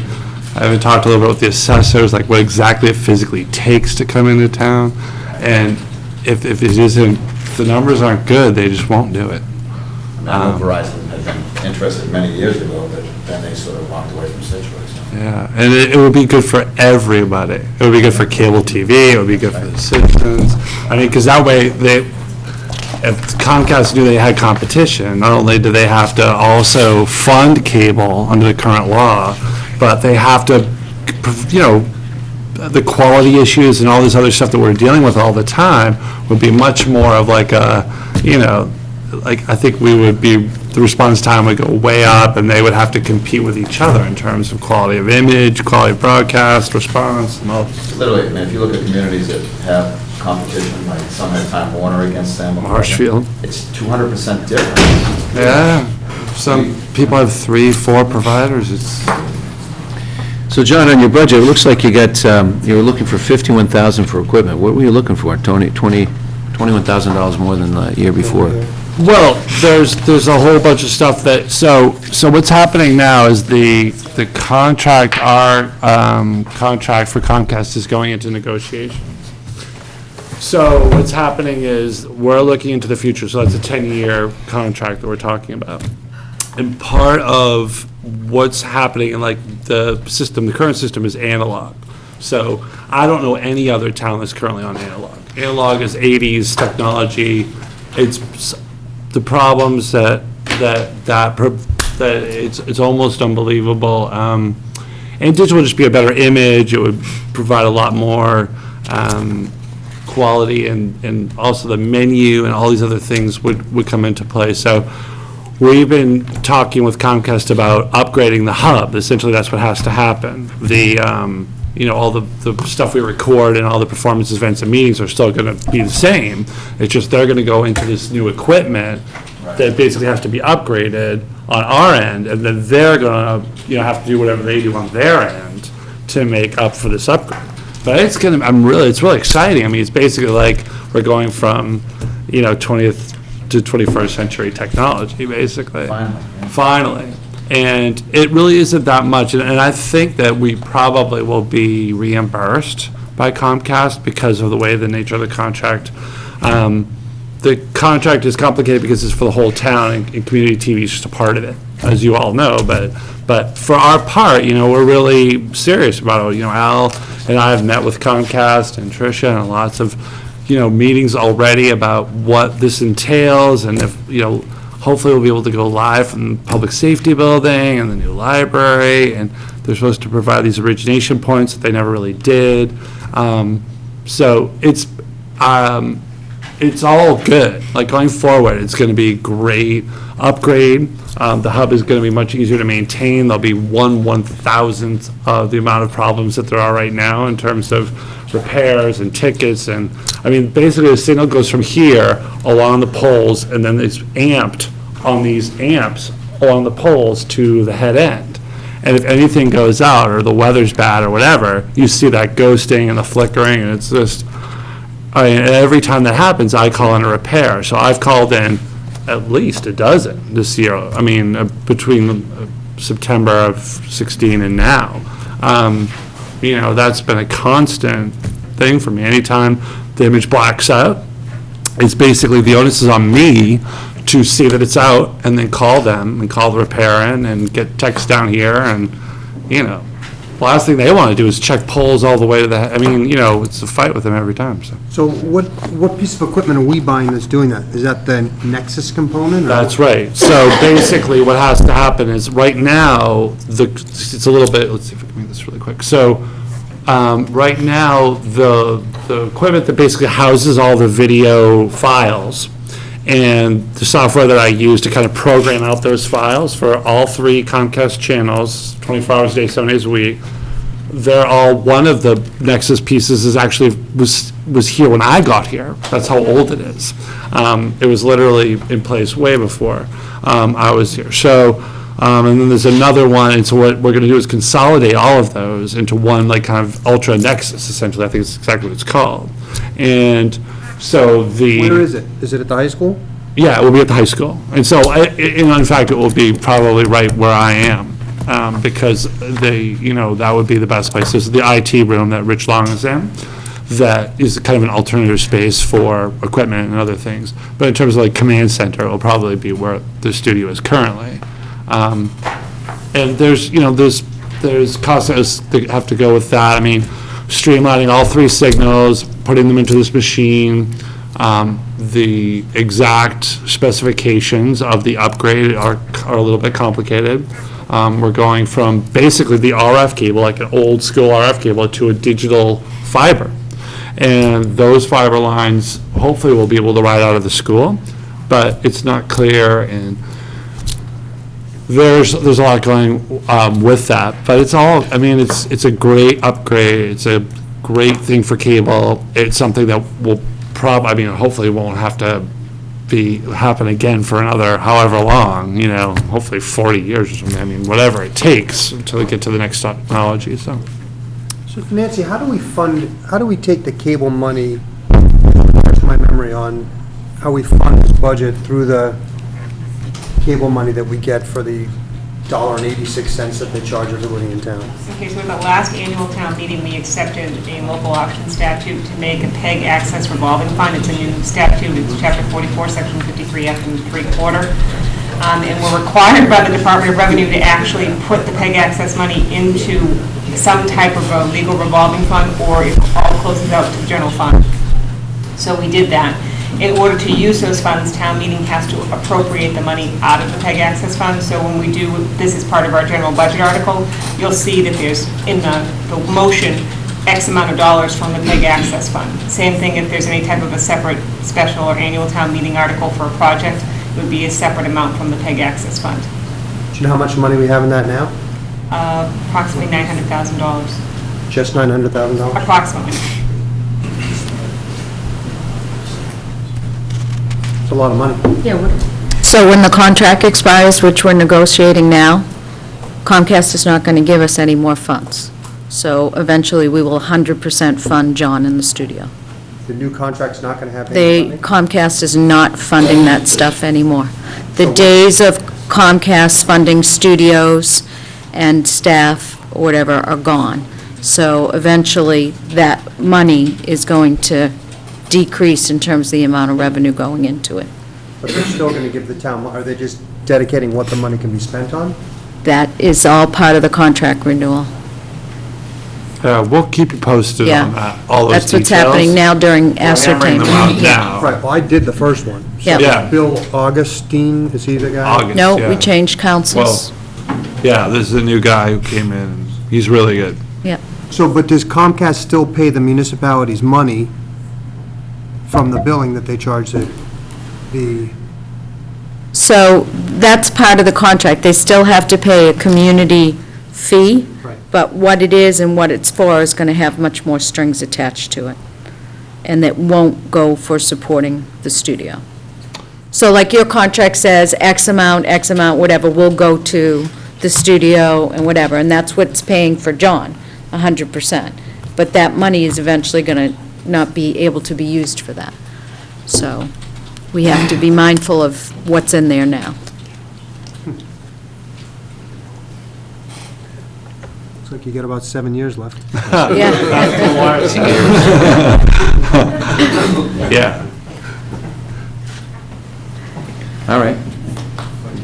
Any questions? Questions for him? It was a Don, good thank you. hearing. Thank you, John. Appreciate it. John, thanks. Great programming. Mr. Chair, we postponed EDC so Ms. Burbine can feel a little better in 2 weeks, so. Yeah, I think she's really. Okay, so we're going to move on to a discussion of building transition. Tricia, Mark, Lancy, Kevin, Kelly.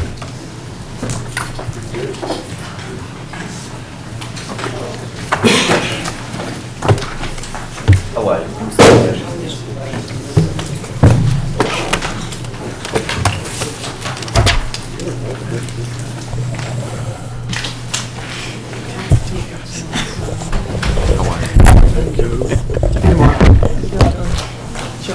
How are you?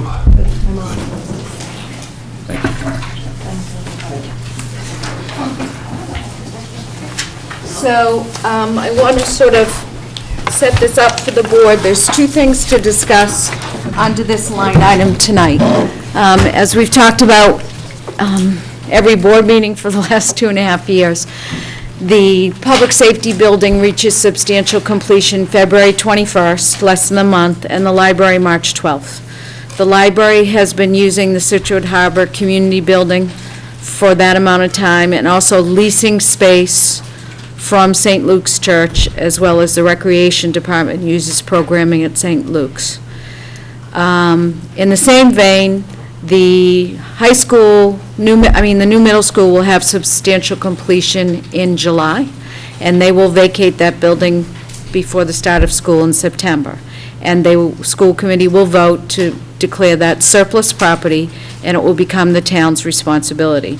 So tonight, Kevin and I want to give you, for discussion purposes, and then likely vote in the next meeting or the meeting after, how we begin to look at these buildings. So while many of you are excited that we'll finally have 3 projects done, we, as a result of those projects, have multiple buildings. The police station, vacant. Station 3, vacant. Scituate Harbor Community Building, vacant. And the Gates School, vacant. So what I've put together with you, and the first part I want to talk about, is the Scituate Harbor Community Building, in terms of what happens to the building once the library vacates. We've made substantial improvements to that building in the last 3 years, and I don't think folks at town are really aware of the building.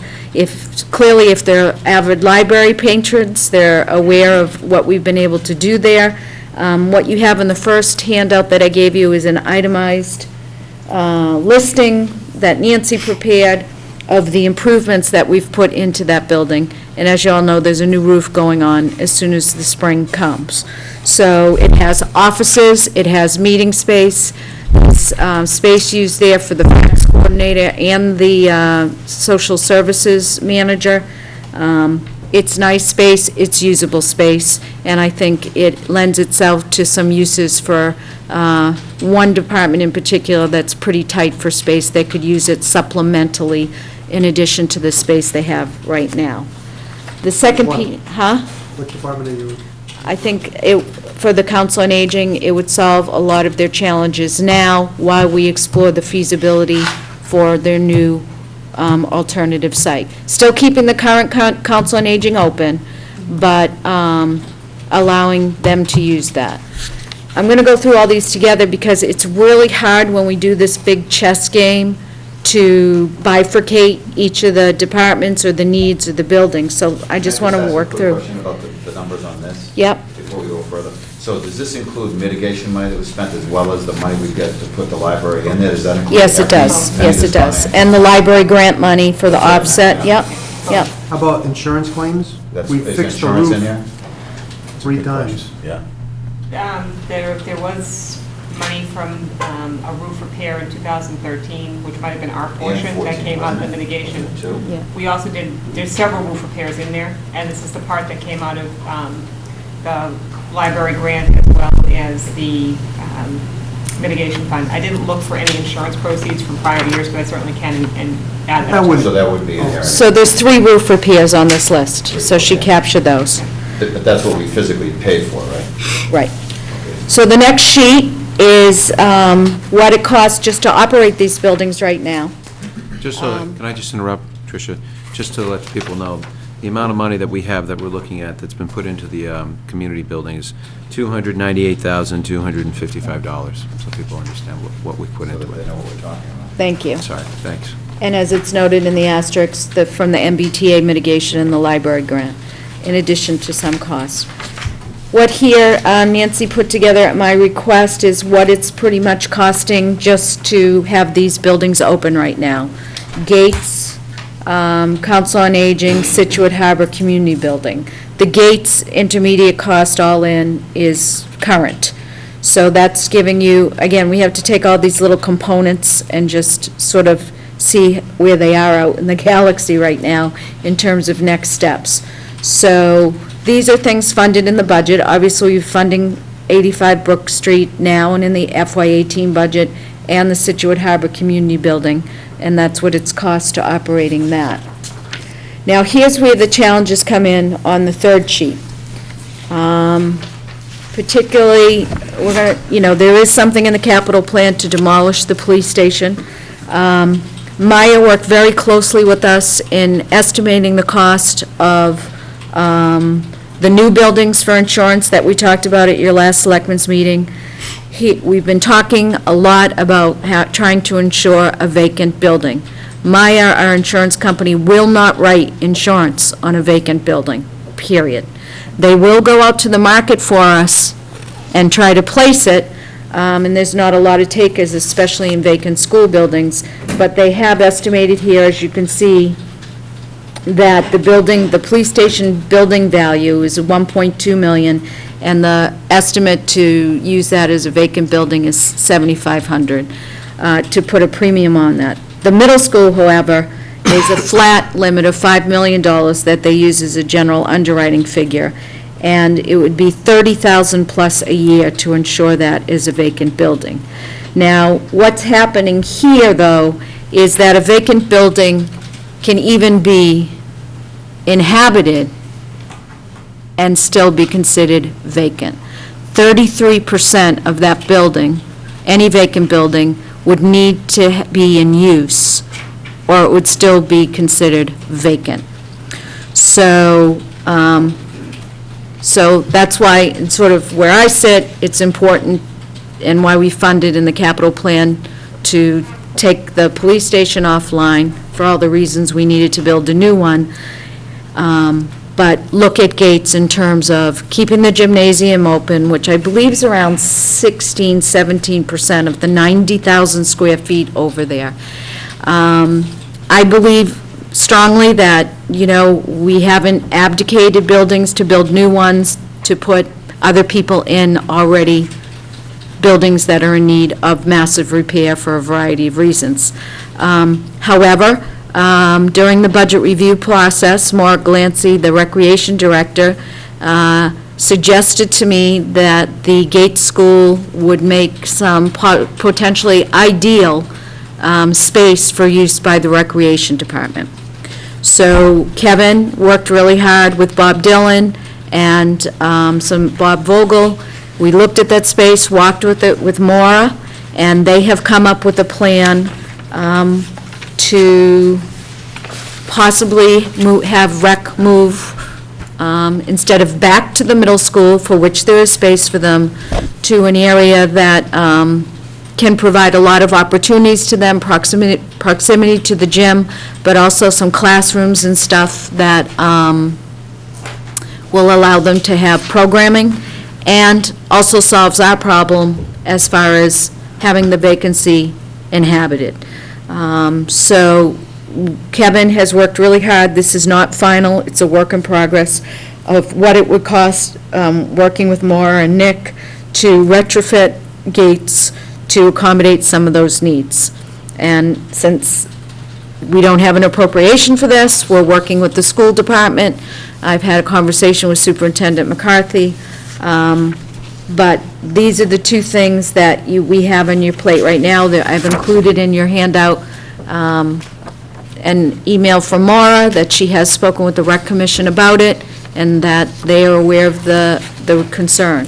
So tonight, it's really an opportunity for us to sort of put that out there for you in terms of us having to transition these new buildings, but then as soon as we finish transitioning police, fire, and the library to the new buildings, Kevin needs to start planning now to transition and retrofit or whatever the buildings that may or may not be used, either in anticipation of the Council on Aging having operational ability and use out of the Scituate Harbor Community Building, and also for us to work on rec possibly going in the Gates School. So I'll stop talking, and Maura and Kevin can add anything, but that's sort of where we're coming at in terms of planning, because, you know, we're really trying to have these longer-term plans, and I know lots of people in the community have probably been asking about it. Want to go? You go. Okay. So speaking to the sheet, the last sheet, I think, on the handout with the estimates that I put together for potentially moving recreation to Gates, we went into this with the mentality of we're just going to use the building as the best we can as is, without incurring a lot of cost. So the walkthrough with the building department was critical to addressing any barrier-free access issues. And the majority of this money, a lot of this money, goes towards just that, changing doors, changing hardware, adding automatic door openers, addressing 3 bathrooms for barrier-free access, and dealing with those issues. Anybody that would be coming into the gymnasium in a wheelchair would come into the ramp that is the entrance from the front of the building going to the gym, and then they would have to go up the ramp in towards Building B, and then there's a chair, handicap access mover, chairlift, and then that would take them up to the next level, and they would be able to have access to the gym. That's a lot easier than using the front of the building and utilizing more of the building. And the current elevator in Gates in the main building is not really wheelchair accessible. So that part of that, That would be blocked. we would block that off. That part of the building would be isolated. You wouldn't be able to get past that stairwell. You'd only get there to use the chairlift. And then we carried money for the obvious things of moving any department, which would be some minor money for painting renovations. There's what's being used now as the music room is a very large space and would be a great little people's room, and we'd have to add a few things there, put a sink in and so forth. But backed right up to that is one of the lab, the biology rooms. So the stuff right there, we should be able to do that at minimal cost. And covered for, there's the nurses' station, the nurses' suite, I guess they call it, in Gates now. That would be the 3 or 4 offices that recreation would primarily use. So that's already currently set up for phone and cable and for internet, so that we wouldn't have to spend a lot there. That would not be a huge cost there. We'd have to add wireless and do the things that you would need there. I would assume they're leaving the furniture as well, right? Some of Can't it, imagine most of that it they taking that are, over to the yes. new school. Most of it are, but we're planning on taking the furniture They have that in Jenkins. that Recreation's using now in Okay. Jenkins Yeah. over to there. Yeah, school's not taking any at the middle school, I don't think. I wouldn't think so. No. Yeah. So closing the shop facilities, would there be any shop facilities there at all? As of now, no. If we did want to in the future, or if the Recreation had a need to or desire to, if the bottom level was going to be used as a fitness room and so forth with people that would shower, we could make adjustments to it for barrier-free access. But right now, it's not a part of this plan. And the second question I have is, I'm probably jumping a little ahead, but the heating system itself and the cooling or whatever, is there a way is it going to be able to isolate that? So the heating, we would be able to isolate Building A to run that 100% while keeping the rest of the building just tempered. Okay. And then air conditioning, I'm still investigating that, but I'm fairly confident that with systems over at dispatch at the police station, systems that we took out of the recreation department when they were in the high school, and then another system, we can take all those and use most of them to provide air conditioning, certainly for the offices and the little people's room. The multi-purpose room might be a little bit more of a challenge with our existing equipment, because that's a big room, but I think we can do some of it. So I'm still working on that. So we would have to, the rest of the building, instead of draining it down and sort of winterizing it, you'd have to maintain the heat? Yes. You can't, because it's powering the gymnasium, which has been our challenge all along. We looked a couple of years ago at cutting it off when before rec moved to Jenkins. We looked at moving them in the basement of the gym and putting a separate heating system off of that. It's not cheap. So, that's the other thing we have to keep in mind here. What can we afford in terms of all the other things we have, at least at this juncture? No, I'm just trying to Yeah. figure what even leaving it at 55, what are you going to leave that? What's the? We'll probably look at leaving it at like 48, right around there, and it depends on, if we get into a cold snap, obviously, we'd make it a little more, because it's an old building that's not properly insulated with issues. Pretty well vented. Right. But it's easier long-term and better for the building, especially since we don't know what the use is, to try to run it with heat as opposed to totally shut off all the utilities and let it just sit. That'll run a little havoc. Do we know when the last time the gym floor was done?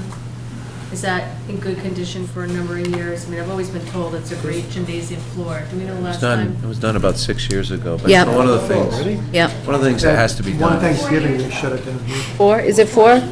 Yeah. 4 years ago it was It's done? been since I've been here, so that's at Okay. least in the last, yeah. One thing we have to think about is like annually cleaning or doing a surface over. It's really dangerous right now, playing basketball on it. Kids are sliding all over the place. And What, I know- the floor's slippery now? Yeah. They were trying to, the Scituate Basketball Association was asking, is there any way that they could just recondition it? And it's just, I don't know what, I guess putting, whatever it is, We can look at screening it, which is just taking the top layer off without refinishing the whole thing. So you screen it, you take the top coat off, put a That's new all. coat on, and then it will be nice and squeaky and loud for everybody. It'll work. that'd be perfect. Yeah, and we could probably do that at a reasonable number. Build that into this number, this list. And I know, It's gonna happen. Jenkins, I was playing pickleball the other day with the Same COA, thing there. And I'm sliding it's all the same over. thing at Jenkins. I think it's, the reason why that happens, and I'm talking old school, old athlete, it's because of the people coming in with their street shoes. We used to not be able to do that when we were younger because they preserved the floors, but now it's just one of those things that happens all the time now. Great plan. Just with respect to the gym, and I just point this out because I know the Scituate Basketball Association's interested in trying to lease, and they pay like $30,000 to use both the U and New Hanover and also Pembroke. I know that they're very anxious to touch base with the rec department to see if they could maybe rent or use, the gym next year, so. I so started the it's- SBA a long time ago, so so that'll be- they're kind of close to my heart, so Good. I understand it. That's when the girls originally came into the fold, when it was just boys. But I do understand that, and I think that they should use it. We have Kevin McLaughlin here, he's in the men's over 35, and they've been there for how many years, Kevin? Since the 60s. Not me. an ongoing, an ongoing program with the rec that's been going on forever. so. Just a source of revenue to be able to pay Yeah, for that's what I'm upgrades, what I'm That's thinking. why I raised you're the gonna question have. about the showers, if we eliminate those at this point, is that something that somebody might want to be using? They're not eliminating it. I think they're Right, just saying we're not. planning to eliminate right now. Yeah, just we're isolating. just really trying to manage within a budget that's already tight and try to avoid, But I think John's Yeah. point is, you know, that you may have some revenue to come in Yep. to subsidize To some help of you, the expenses. other things, that's all.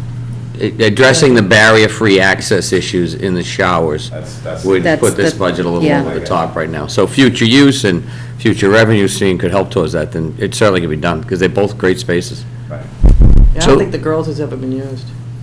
It looks that way. It's one of those things. Well, I like the fact that rec could increase its programming, I do because too. you'd have the space and you'd have, you know, as we all know, for the last couple of years, you've been really trimmed back and had to move around and really had to cut some of your programming down, and a lot of it is space-driven, and by you guys being in that space, you'd be able to be hands-on and know what's going on. They're and basically manage the homeless project. right now, soon, right? Yeah.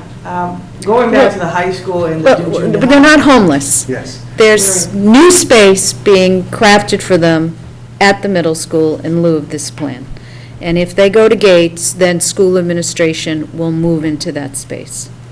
So, and they, or the option would be to stay at Jenkins's, Does that huh? become permanent for the new school?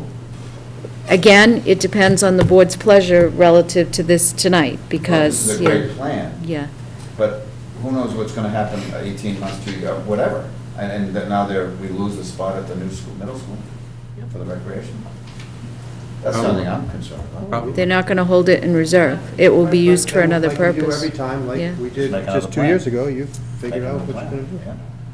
You know, The only thing that I didn't like about going back to the middle school, and it was very gracious, it was almost seamless when we made the move, and the school department was very good to the rec department, I have to say, is that we lost our big multi-purpose room. Our big programming space is vital to us, and we've missed it. So every time we have to do anything, we have to ask, please, can we? Yes, we'll move. And we're always second.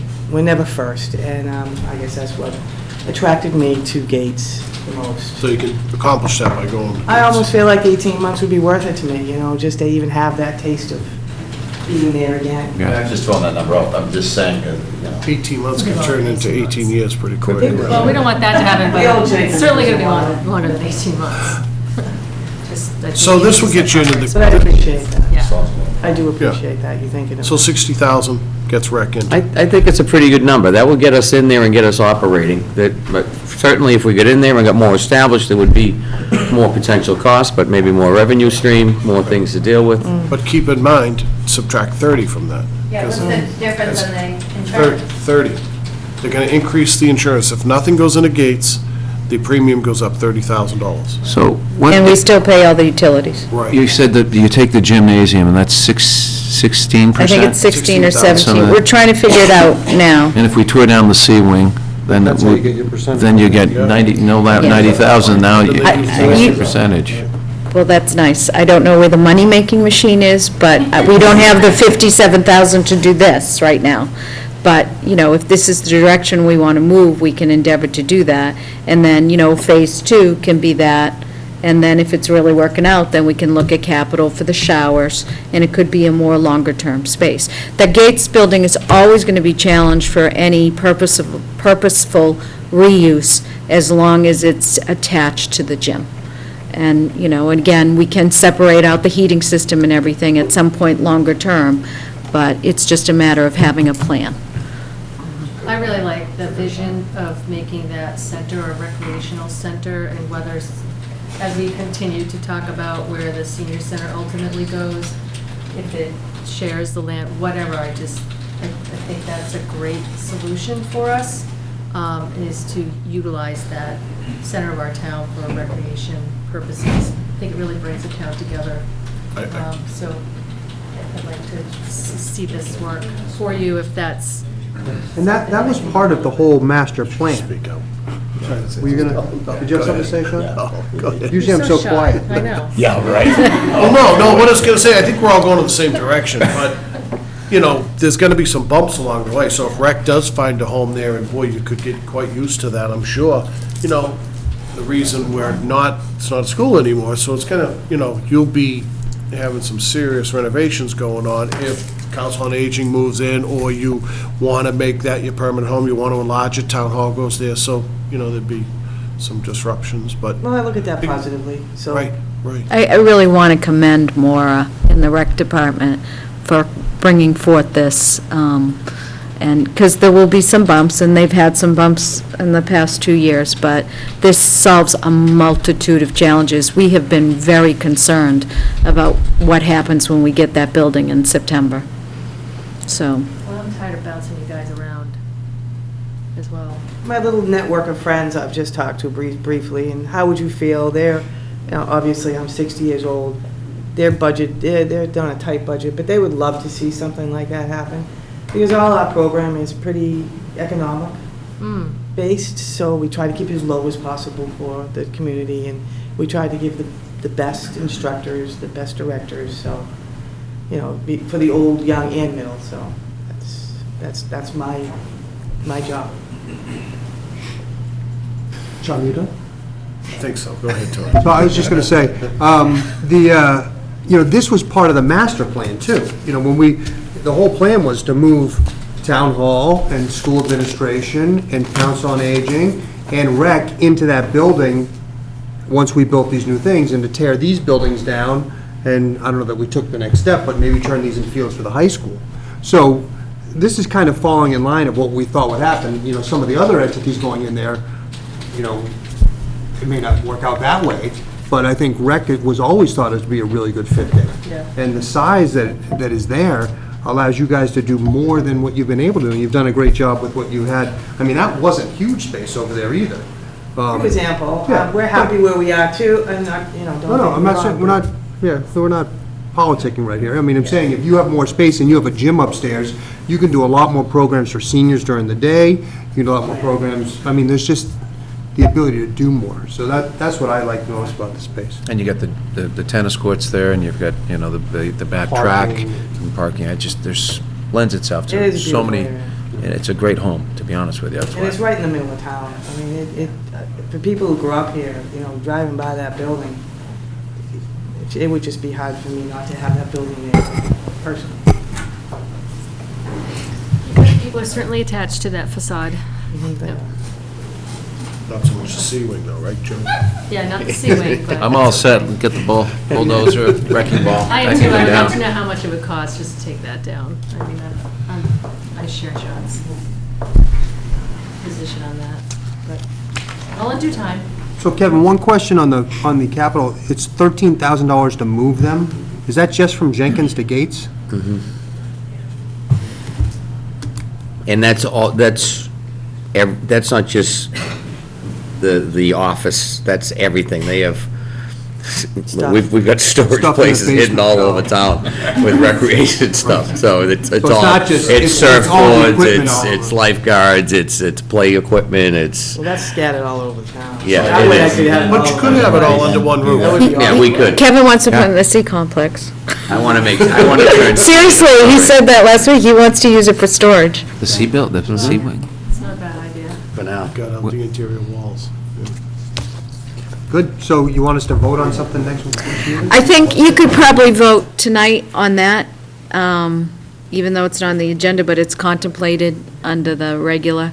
Or you can vote it in 2 weeks, but at least if you're all sort of predisposed to it, then we need to start sort of getting work on this, Would but, we be voting on the concept and not the dollars? yeah, because, It doesn't say vote, so. no. Yeah, that's weird.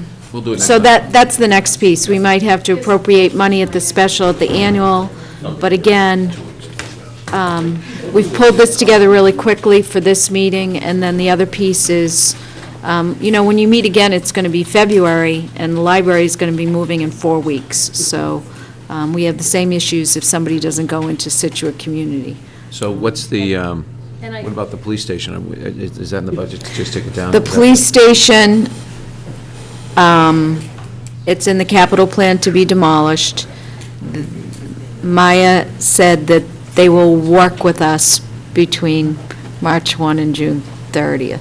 That's all I want to say about that. If the building's anticipated to come down, then they will work with us. And I wanted to say- Otherwise, they'll slap on the... I also wanted to say that I support using the Harbor Building, Harbor Community Building, I always say that wrong, as a supplemental area for the senior center as we move toward that final solution as well. So I don't want people to think that we're moving folks into there, that it's additional space during this transitional time. And the COA was using that space for programming anyway before the library went in there, as was rec, which is why we've been paying St. Luke's $1,500 a month. And that goes away May 1st, so. And I just had one last question for you, Kevin. When you worked through all these numbers and when you worked through the final numbers, have you consulted any of the previous work that's been done there on the school department's behalf on, unknown things that they may have encountered when they had to move or? Yes. Okay, Yeah. just want to make sure, because we know Yeah, that. Bob, building Dylan, and I have can be a worked on little- that. Okay, great. I just want to make sure that we're using our past history to make these estimates. I know we're not talking about Station 3 tonight, but it's just another conversation, I guess, right? Well, the heating system for this building, the police station and Station 3, there is no contemplated use of Station 3 right now. And Can I just? many people would like that to be used for a variety of reasons, and my response has been, everything and nothing is on the table right now. Okay. The only reason I bring it up is because, I look around at other towns that have used old fire stations for maintenance, repair and things. The school department pays, I don't know how much money a month to do off-site repairs on buses. I remind the board that we're building a new fire station because work in those bays was not safe. There's no drainage, there's no ventilation, and it was one of the main reasons why we needed a new station. So personally, I'd be loath to have it go back to that use, because all the reasons why we're building a new Station 3 are still remaining for any other use of vehicles. We have to take some of these buildings offline to afford the ones we're bringing on. There's just not enough money to go around with all these buildings. Office space is, the bedroom and the sitting area, whatever, that's an option, but other than just something being stored there for no work or no use whatsoever, yeah. I'm talking about in bad, nasty weather where you're trying to work on a vehicle or a bus or something, having it pulled into there to work on it versus down on the driftway. I understand what you're saying, but from a risk management point of view, that's why we're building a new station, because it was not safe for the fire engines to be there and have the people work there now. There's no drainage, there's no ventilation. Those don't change if we do it, but that's, a discussion for a later time. Thank you.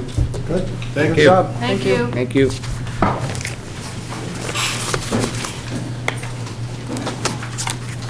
Do you want to, Mr. Chair, do you mind if we take like a 5-minute break, let them set up, and then, that's okay for everybody? Let's see? Yeah. Thank you.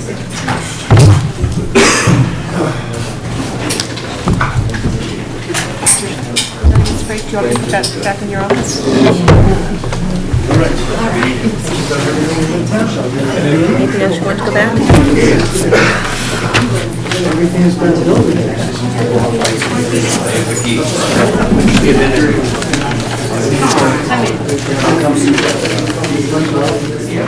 That's trash. And then you can take this back. You can actually recycle that one. Okay. Because he brought a new one. So, do that one too. Just put on my table, please.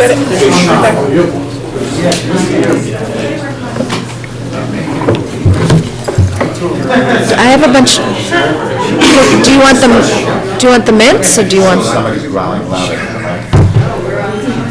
You want? I bet you can, you have good hearing. No, his mouth's shut. That's what Ann told him. No. You see that? He told me not to talk.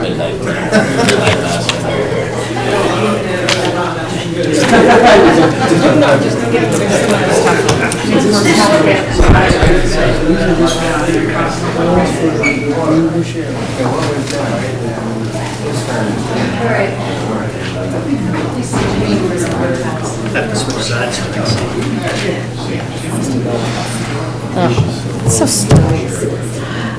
contacts, that's still here? No.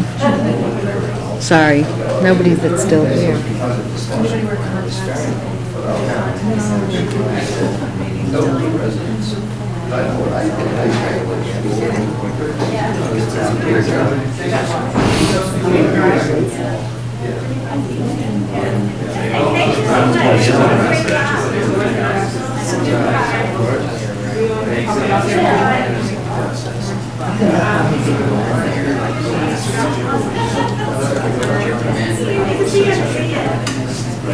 Dan, see you tomorrow?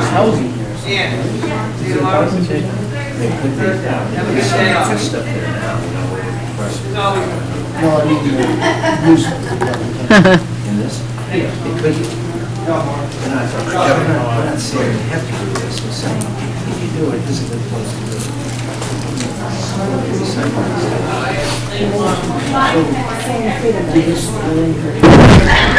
I didn't say anything to that. I did. Oh, yeah, like I don't think that way. All right, well, It's all right. By the time he's going down, I asked the same question we did, I just said to Tricia, same exact thing, just yesterday. Repairing the buses, yep. Yeah, same, I know you were, I just said to her, I didn't tell Marty the same. I go by the home one all the time, but they use the old 26, and they use it for all their equipment. Oh, really? That's what that, yeah. Yeah, that was an old fire station. Is it better with the lights out too, Ted, do you think? No, they all on or all off? Ruth, will you hit the switches for a second, please? You think that's better during the presentation? Do you need a laser pen? Do you have one? Yep. I do. Kevin, where's your little laser pen? And they told me after Chrissy left, but I don't know where it is in the, in her desk. I guess we don't have one. I don't need one. Chrissy's in charge of the laser pen? She had it last, so I didn't know where it was when I looked. They came at like 8 and said, you have the laser pen. How you doing? Nice to meet you. And I couldn't find it, so. Switch to a pipe. We do have to. Yeah. I had one, but it broke. A lot of it's not together, it's got an eraser for the button. Because it broke after the first time. I thought there was a way to do it on there, but Oh, it really that's all right, I didn't, It pops up. I can search Chrissy's desk, I didn't look at that hard. Will you try if it's not locked? Yeah. Hi, nice to meet you. You met his cousin, Justin. Yeah, yeah, good, I'm glad you came. See what's going on. Just one room to hear. Well, what, the vision? A lot of visions, right? Yeah, we got one in North Situate, we got one here. Yeah. Set up with the bikes and all that shit. Good. Too much. Yeah. It's all good in a way, Get a but, few things done and then move on. yeah, yeah, I know. Get them off the plate.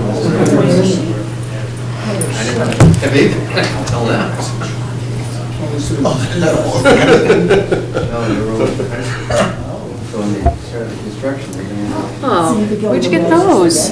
Nancy gave, you can have them, you're not gonna eat them. No, you can have them all. She's terrific. She's been doing that for years. Yeah. Kevin,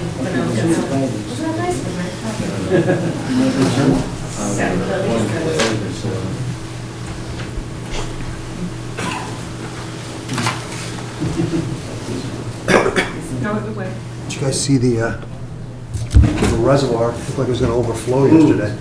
White caps on the thing. We need to build it up now. These are still on. Just so you know. Yeah. Oh, there's a lot of water in the reservoir. What did, we must have got an inch or two out of this last one. Think so. Oh, God, easily, you should see the streams. But it's better than just a little blinky nose annoying the crap out of Then we it. was down in the harbor, taking Should pictures. have said we were on national news already. National? Yeah.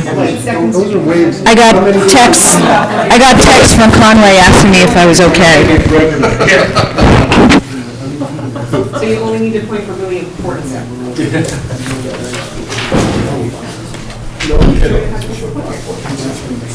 Sean, you want, that's it? No, we don't have to. No, I can grab some things. It's take too long, like, get to where I want to go. Ted, How are you? Good, how are you, John? Good.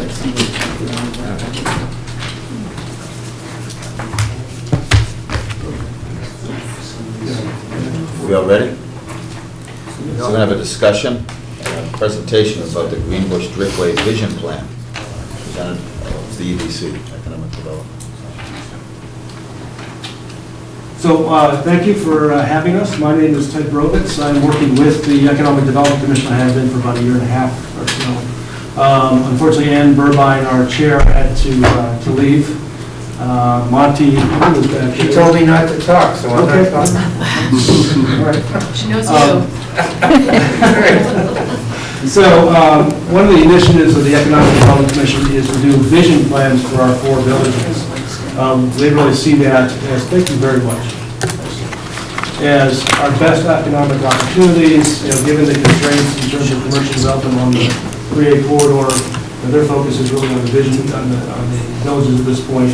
So we have completed a draft of the North Scituate Vision Plan report, which was released last summer, and we started working on the Greenbush Vision Plan. And that started in June, and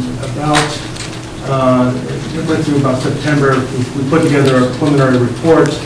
We presented it to the Planning Commission, the Planning Board, and hopefully next month start to vet this with the public. We want to talk to property owners, business owners, just general citizens who may be interested in the future of the Driftway, just to sort of understand their point of views and some of the things that they like about the plan and other things they have some concerns about it. So this is really just sort of a first step in what we're trying to do in terms of economic development.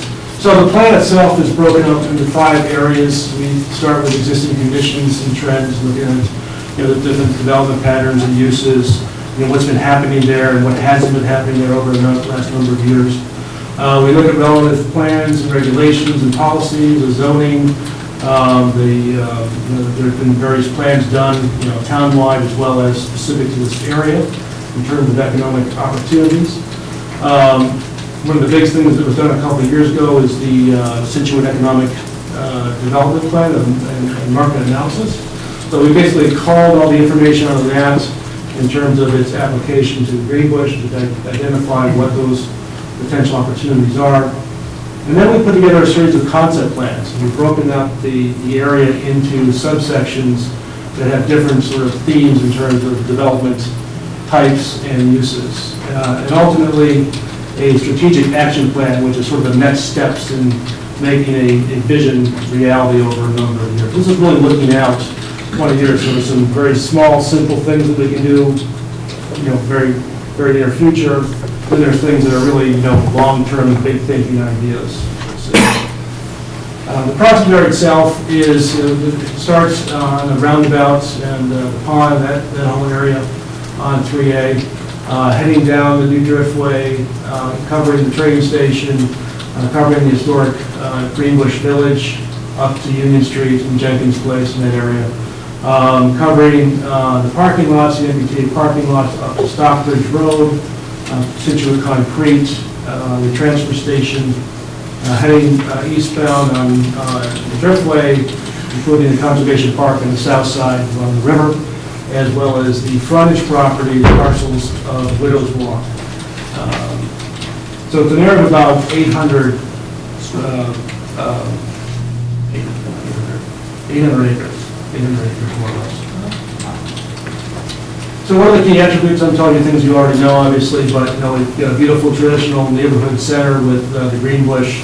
We've got commuter rail, which is a real advantage to the community.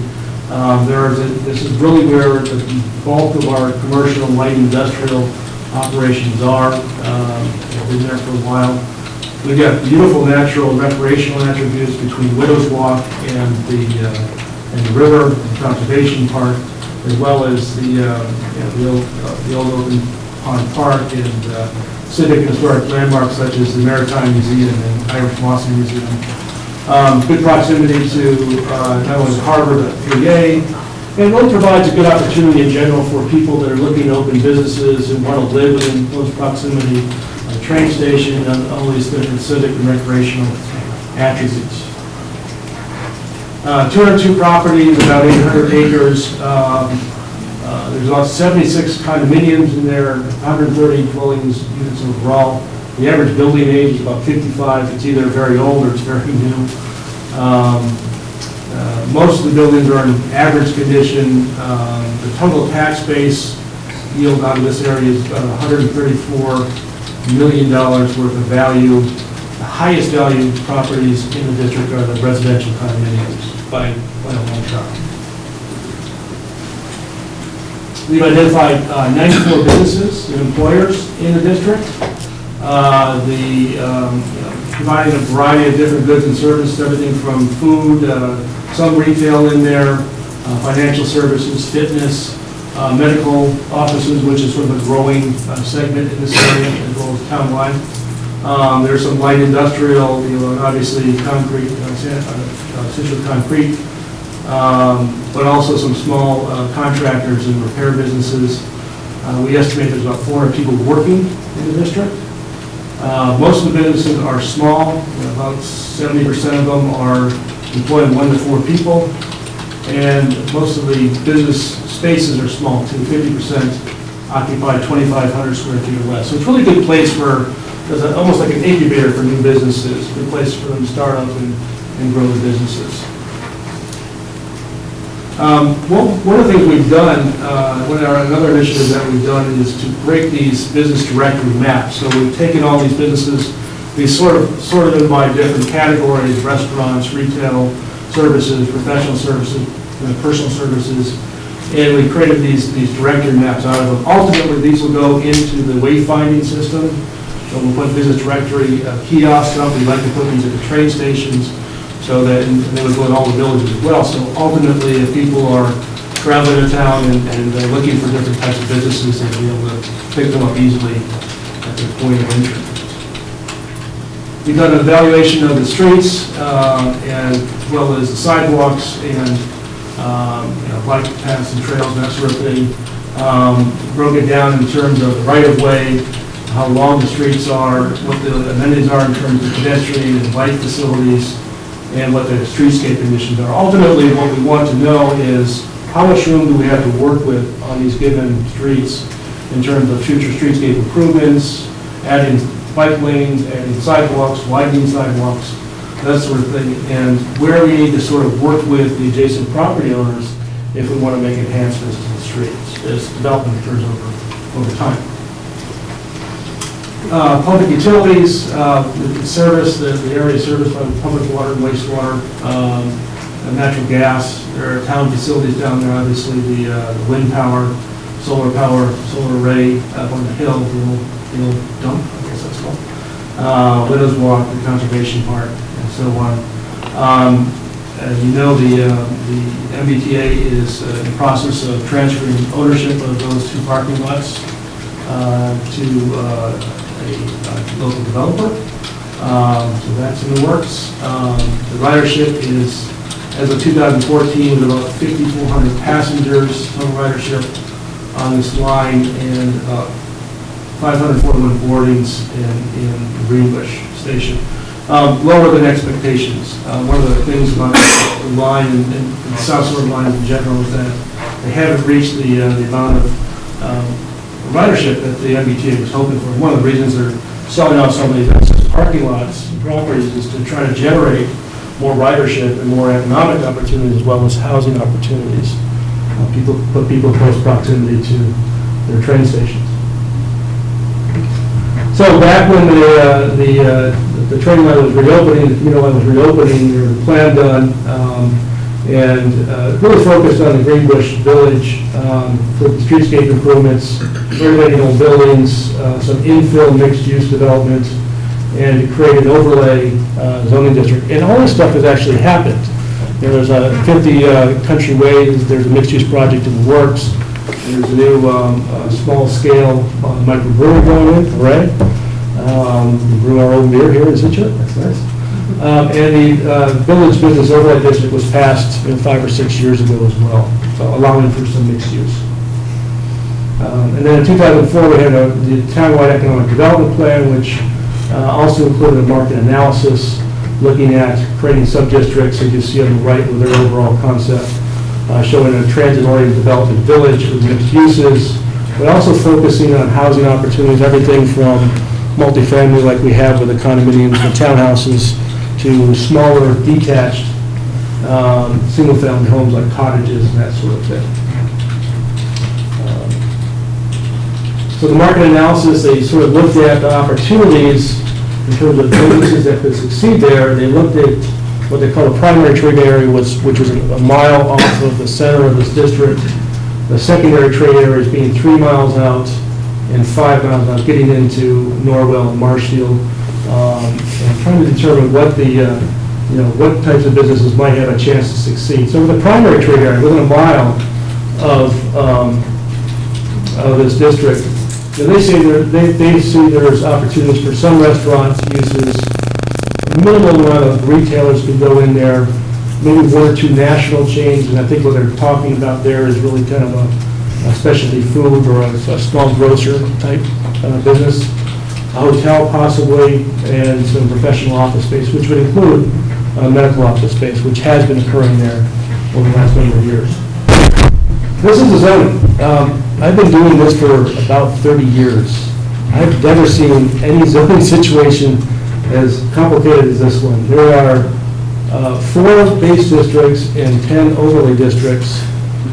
It kind of reminds me when you were growing up with a kid and you turn the TV off and you wake up in the middle of the night and you see all the fuzz on the screen. That's kind of what it looks like. It's very complicated.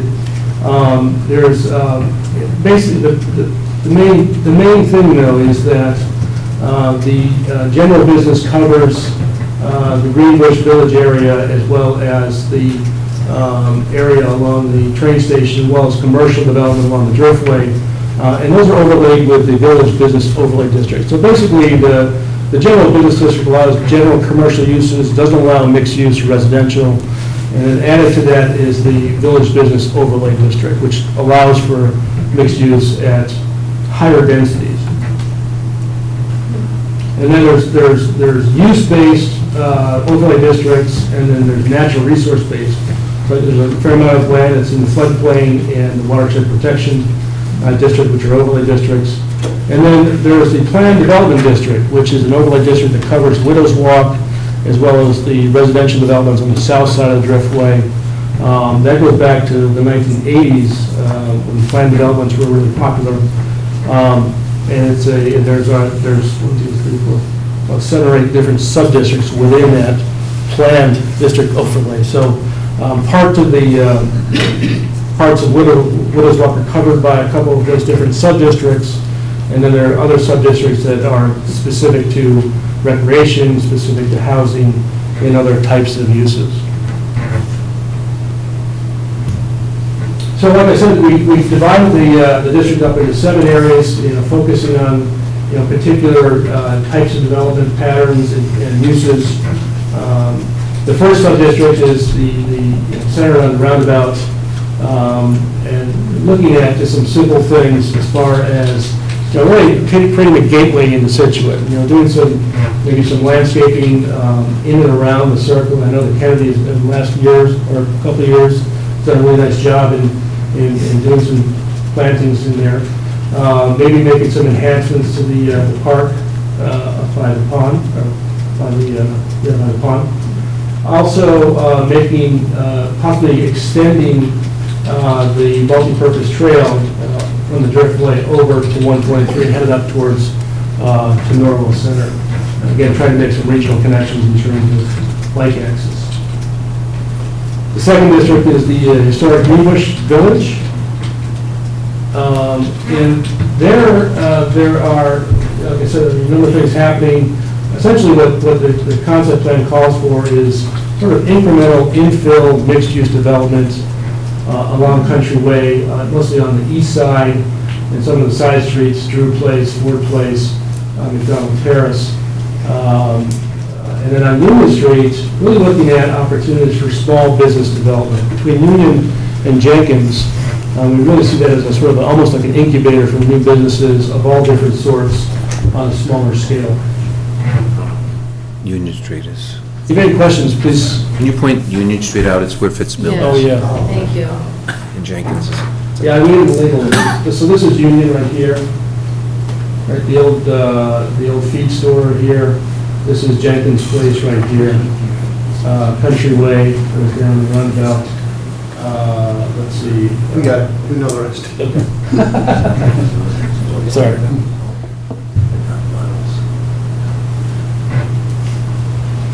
The third sub-district is New Driftway between the roundabout and Dunkin' Donuts. And the focus there is to do some streetscape enhancements, creating this sort of nice entryway into the heart of the Driftway area. This building is for sale, possibly that could be redeveloped as a mixed-use building. Looking at maybe making a trail connection along the brook there between the mill, the old mill, and the little pocket parking there over to the Driftway, new Driftway. And then some incremental sort of infill development. There's some open properties there, between the train service yard and the Riverburger area. And even the possibility of extending McDonald Terrace down and making a connection between Greenbush directly to the Driftway. Again, just trying to make better access and dispersing some of the traffic. The fourth sub-district is the new Driftway, sort of what we call the village center. And that's really focused on the main intersection of the train station and going south into, is it Ladway, I think it is, basically going into Riverway townhouses.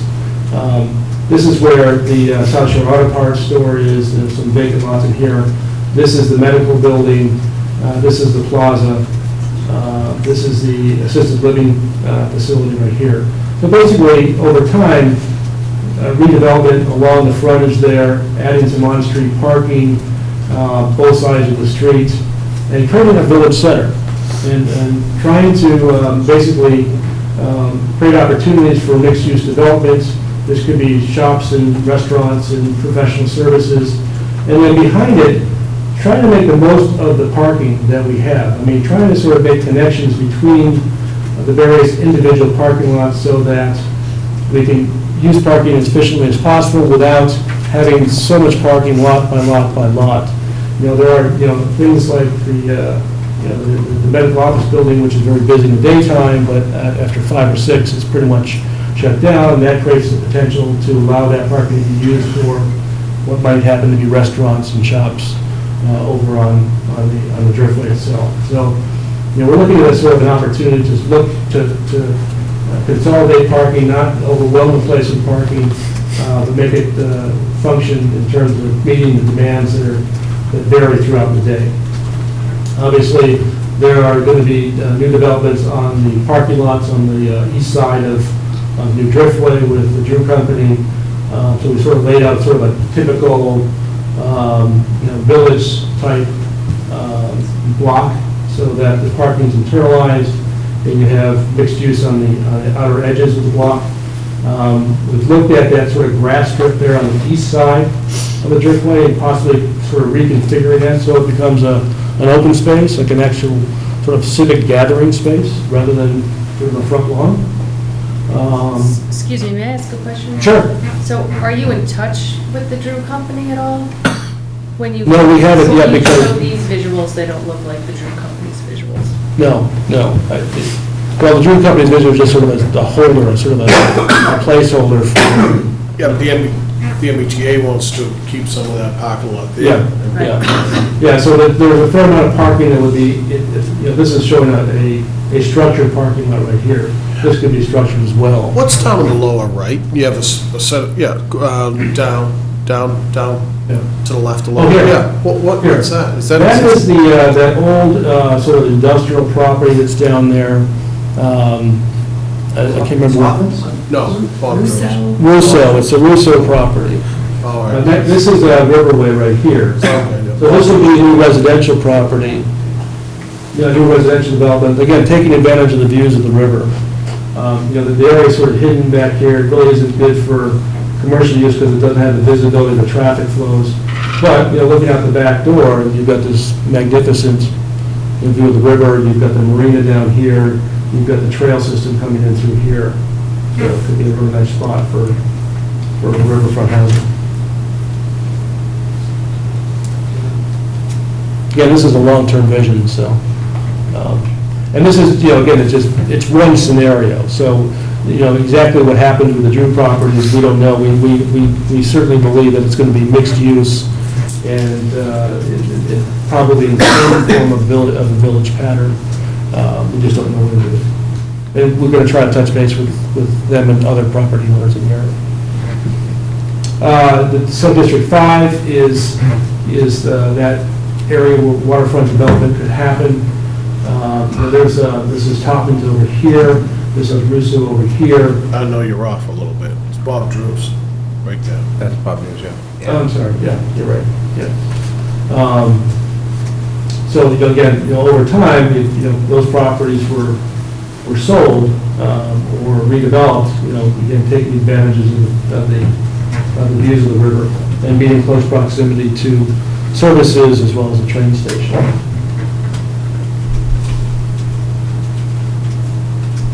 And then the big plan, the transfer station, what we're showing here is basically the relocation of the transfer station and the establishment of Scituate Business Park.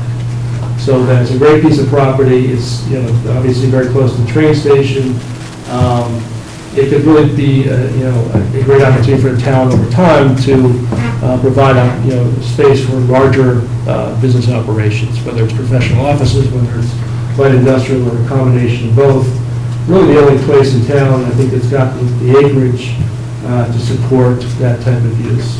And whereas we see sort of small scale businesses in this area and along that segment of Stockbridge Road, this could be a complex for larger professional office, commercial medical office, light industrial. This is what would be eventually a boulevard that would connect Stockbridge down to the Driftway and feed into this new business park, as well as making connections over to the train station.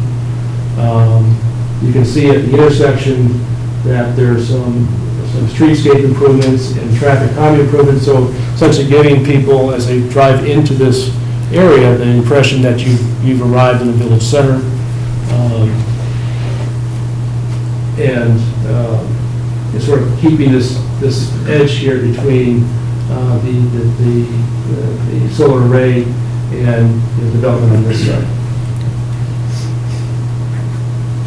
And then finally, the recreation district, as we're calling it. This is the entrance currently to the North River Recreation, or the Conservation Park. Obviously, it's not the most attractive entrance. It's a beautiful, beautiful spot, one of the prettiest places in town, and really needs to be spruced up. You may want to hide the porta potties. You may want to turn the sign around so people can actually see that there's a park right there. But again, these are easy fixes. This is something that can be done quickly, because this really, is a great opportunity to expand recreational opportunities. I could even see a small recreation building up there, or maybe you could rent canoes and kayaks and put it down the river. The frontage of Widows Walk, they're showing eventually the possibility of a boutique hotel with a function space, so you can have different things like weddings and that sort of stuff, maybe cross the street and take some nice pictures along the river. We're showing some traffic calming applications here because we're concerned about the speed, especially coming around this corner. So we're going to slow people down in this area so that it's easy and safe to get in and out and across the street between Widows Walk and the park, because we want a physical connection between the two. And then this is the new clubhouse for Widows Walk.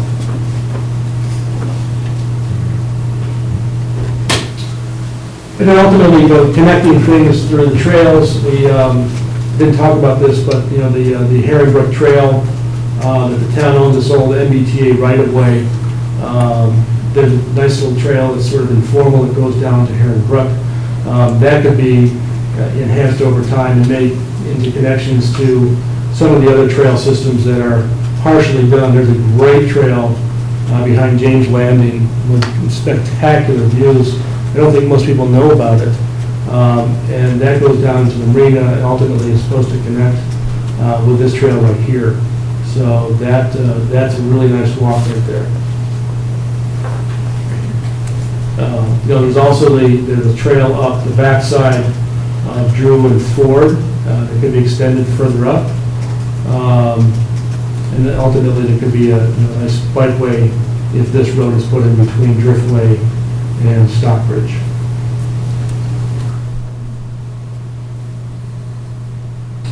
So the final piece of the report is the action plan, and there's a lot of detailed recommendations in there.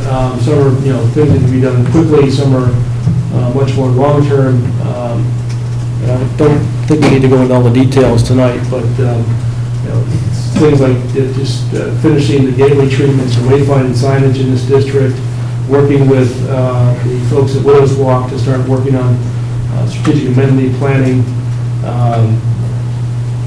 sort of marking the place as sort of the Center for Healthcare on the South Shore, and trying to build up that segment in this area. There's an opportunity.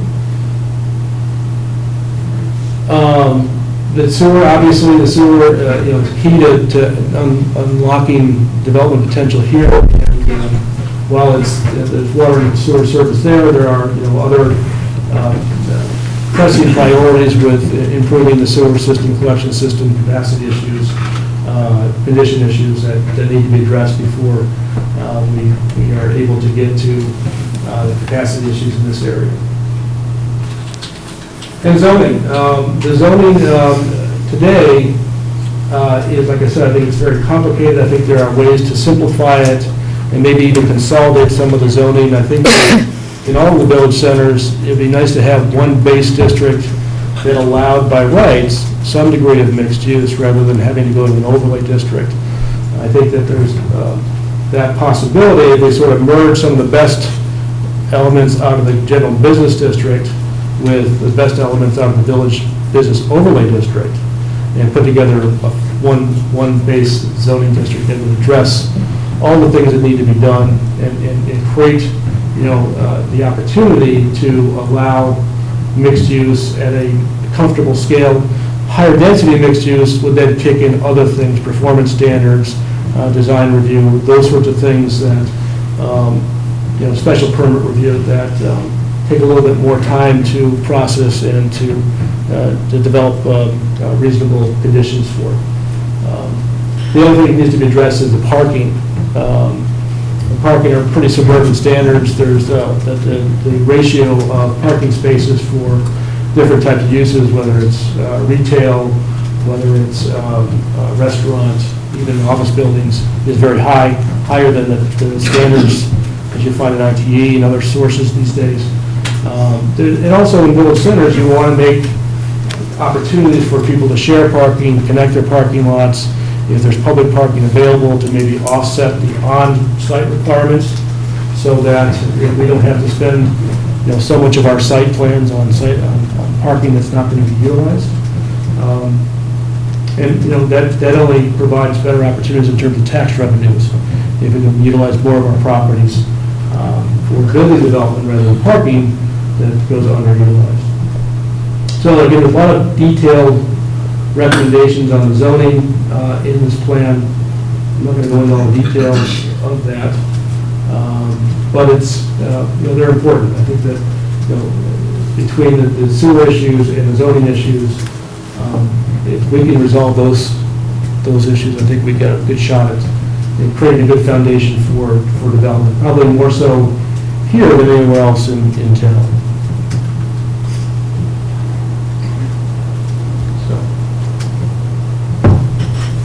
Questions? Try to overwhelm everybody. A lot of information. Lots of stuff. Great presentation. Yeah. Excellent. And I do have actually copies of the report itself if people weren't able to download it.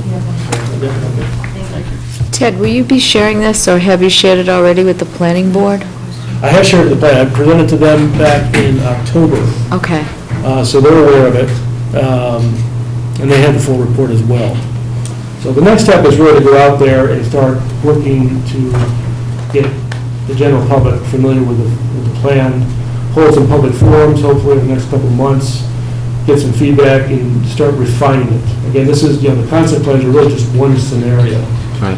So those can be easily adjusted, it's just markers.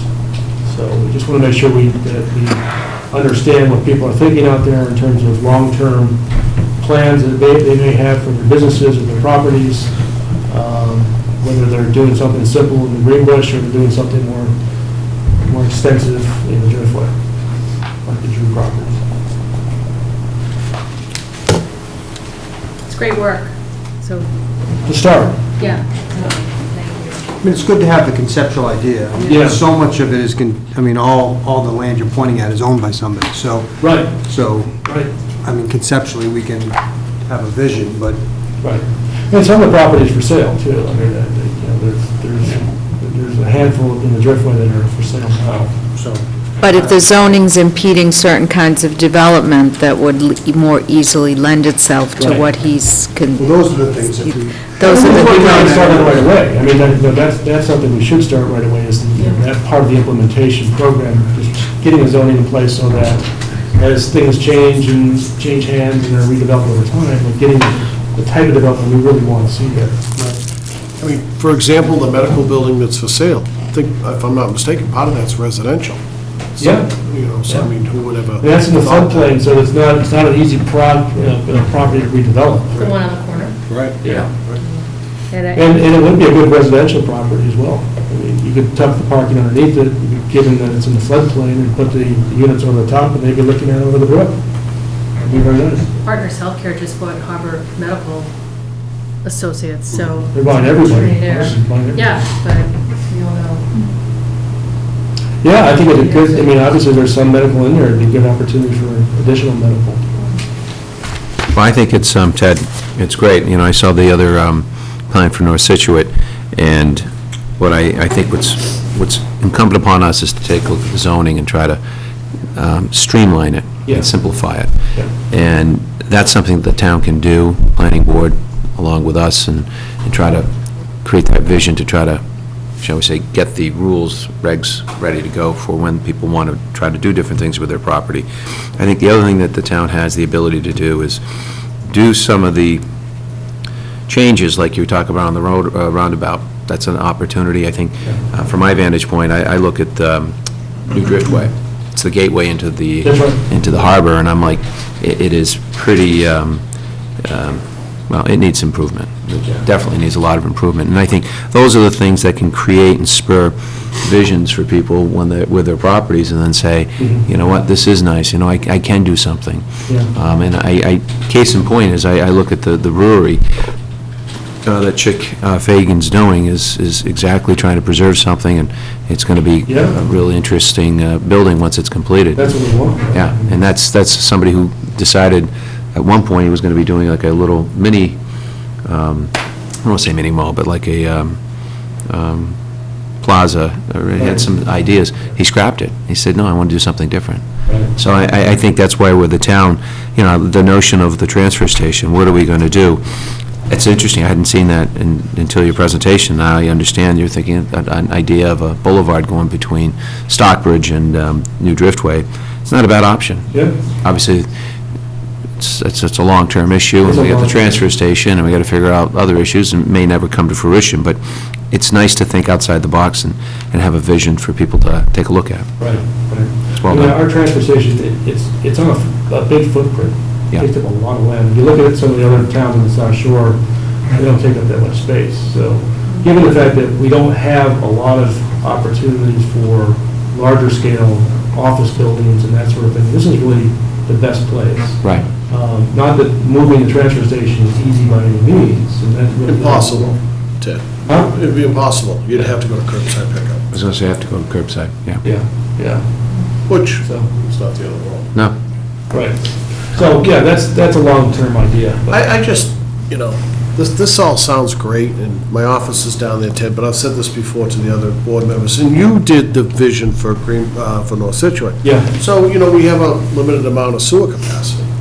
So, all this looks great. Do it, and unless you come up with a package plant or something else, what's gonna happen to North Scituate? Well, North Situate, that's 2 phases away. I mean, and before we get to the next phase. Should which is, we- Should we help that district and bring that up at the same time, or have Greenbush, you know, build out Greenbush like this and have North Situate, I think would be further. Well, you know, it's all about money. I mean, you know, there's, you know, getting the sewer to North Situate, that's, you know, a second phase away. It's not an easy thing to connect because it's, you know, you gotta go up the train line, who knows what condition that line is in, the sewer line underneath the train right away. Right. So there's a lot of unanswered questions. You know, one possibility we looked at was some sort of package treatment plant or second plant. Right. But that, you know, that's probably 10 years in the Tens of planning, millions of design, dollars, and right. and the construction, so. Right. I think unfortunately for North Situate, you know, that's a ways away. Whereas this is pretty well, you know, ripe for development. Well, the thing, I mean, I think we're in agreement yesterday that North Situate is where we want to put the sewer. Yeah. It really isn't a money issue, it's a capacity issue, because the landowners are going to pay for it. Yeah. And the retail is already there. So you don't have to wait for people to choose to change the use of their land, where North Situate is already a mixed use and a commercial area. And it would almost guaranteed upgrade if we brought sewer there. Oh, no doubt. Oh, yeah. So Oh, no it's, doubt. that's Otherwise, a sure thing. But like Sean said, there's only so much excess capacity we have on the system. Right. And you can't do both. Right. But this is a 20, 25-year plan Right. to just give vision to people as they start looking at things to Right. do. Yeah, and his properties trade hands, and we want them to see this vision, and we want the zoning to reflect this vision, we want our sewer plans to, you know, be in the works that, you know, can support this type of development, so. Yeah, I We're think just trying to, you know, prepare ourselves for. Well, we certainly couldn't Well, articulate this without this report. no, not at all, yeah. So this is a very comprehensive report, and, you know, as John said, you could pick out half a dozen things right here that we can actually influence. Right, that's right, yeah. Good job. Yeah, I'd like to see us at least, you know, we don't often initiate a lot of projects as a board to CPC. And so when looking at the Driftway Yeah. project and simple little things like that, simple steps where we do have some financing accessible to us to get done. You know, maybe think about that for 2019. Next phase is cleaning that Driftway area up. Yeah, I mean, I think if you read the full report and the action plan, you'll see that there's pretty detailed recommendations about whether it's streetscape improvements, whether it's open space improvements, you know, things like that, you know, you could connect to CPC and other resources out there, and try to get some state funding too. I mean, there's other things that are more challenging, you know, you've got, 40 feet of right-of-way to work with on the Driftway, the new Driftway. You know, in terms of making streetscape improvements, you know, and at the same time accommodating the bike path, it's challenging. So that's a point where you really need to work with adjacent property owners as those properties develop over time, so that they're helping you do some street tree plantings and those sort of things that ultimately will create this nice gateway. But that's all stuff that can be worked into the zoning, and we've worked on before, so we're used to seeing that. I mean, we did a zoning plan for Linden Street in Wellesley, which is the only strip development left in Wellesley, and over the last 10 years, it's been amazing, the transformation into mixed use and commercial. And we're working with property owners to make sure that they helped out with the streetscape where we had a situation we just didn't have a width and the right way to do it. So all the stuff can be done. One of the things I have done in working with the EDC is a zoning audit. So I've gone through the whole zoning bylaw, read the whole thing, you've probably done that yourself. I have, yeah, I know, it's a chore. And I've identified areas, where there needs to be some Change. recommending changes. Good. Sort of summarized the segments, the sections, and then made specific recommendations on changes. So it's sort of a starting point for putting together actual zoning Excellent. amendments. Is that something that you've completed and gave to the EDC, or? I'm going to get it to you Okay. next month. We're Perfect. going to talk about it in our next meeting. That'd be great. I'd love to see that, Share too. it with you as well. Thank you. Thanks very much. Thank you. Thank you, great job, thank you so much.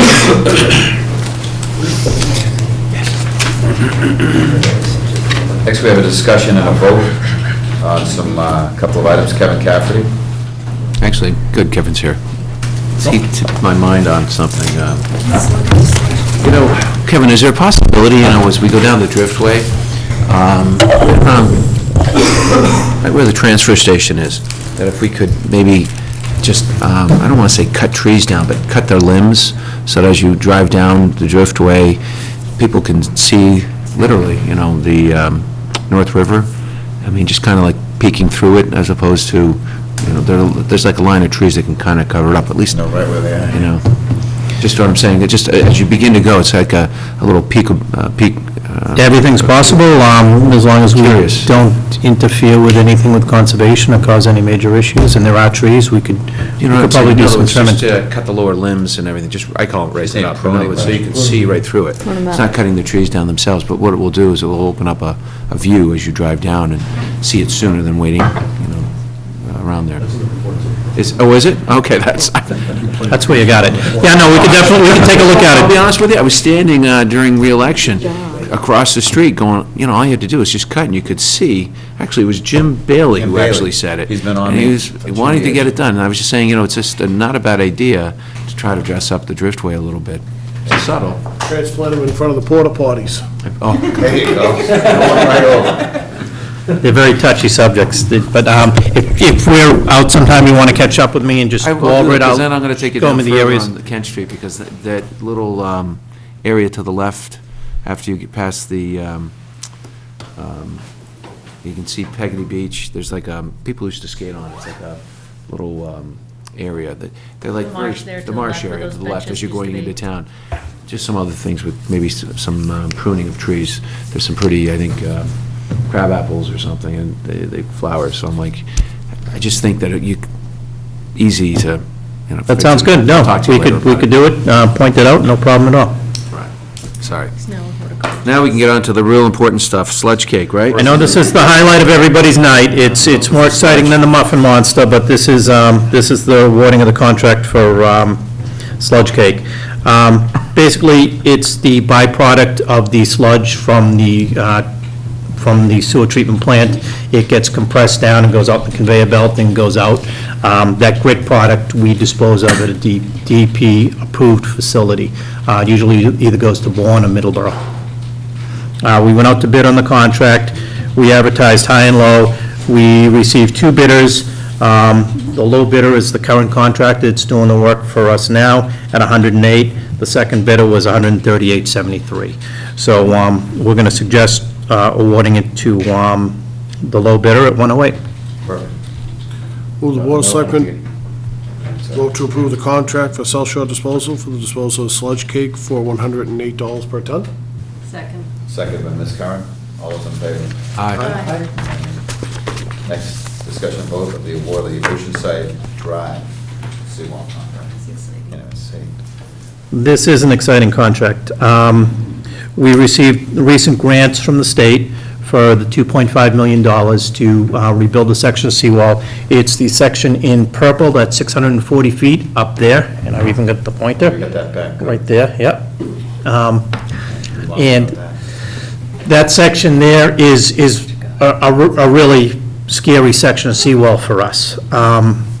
We were out there quite a bit today. It's in the laydown area where we are. So that's a rebuild of that whole area. We're very excited about it. We went out to bid on that. This is just like the job that Al was talking about earlier, where he's going to do that study work at the Hunters Pond Dam by June 30th. This is the same type of project. We have to have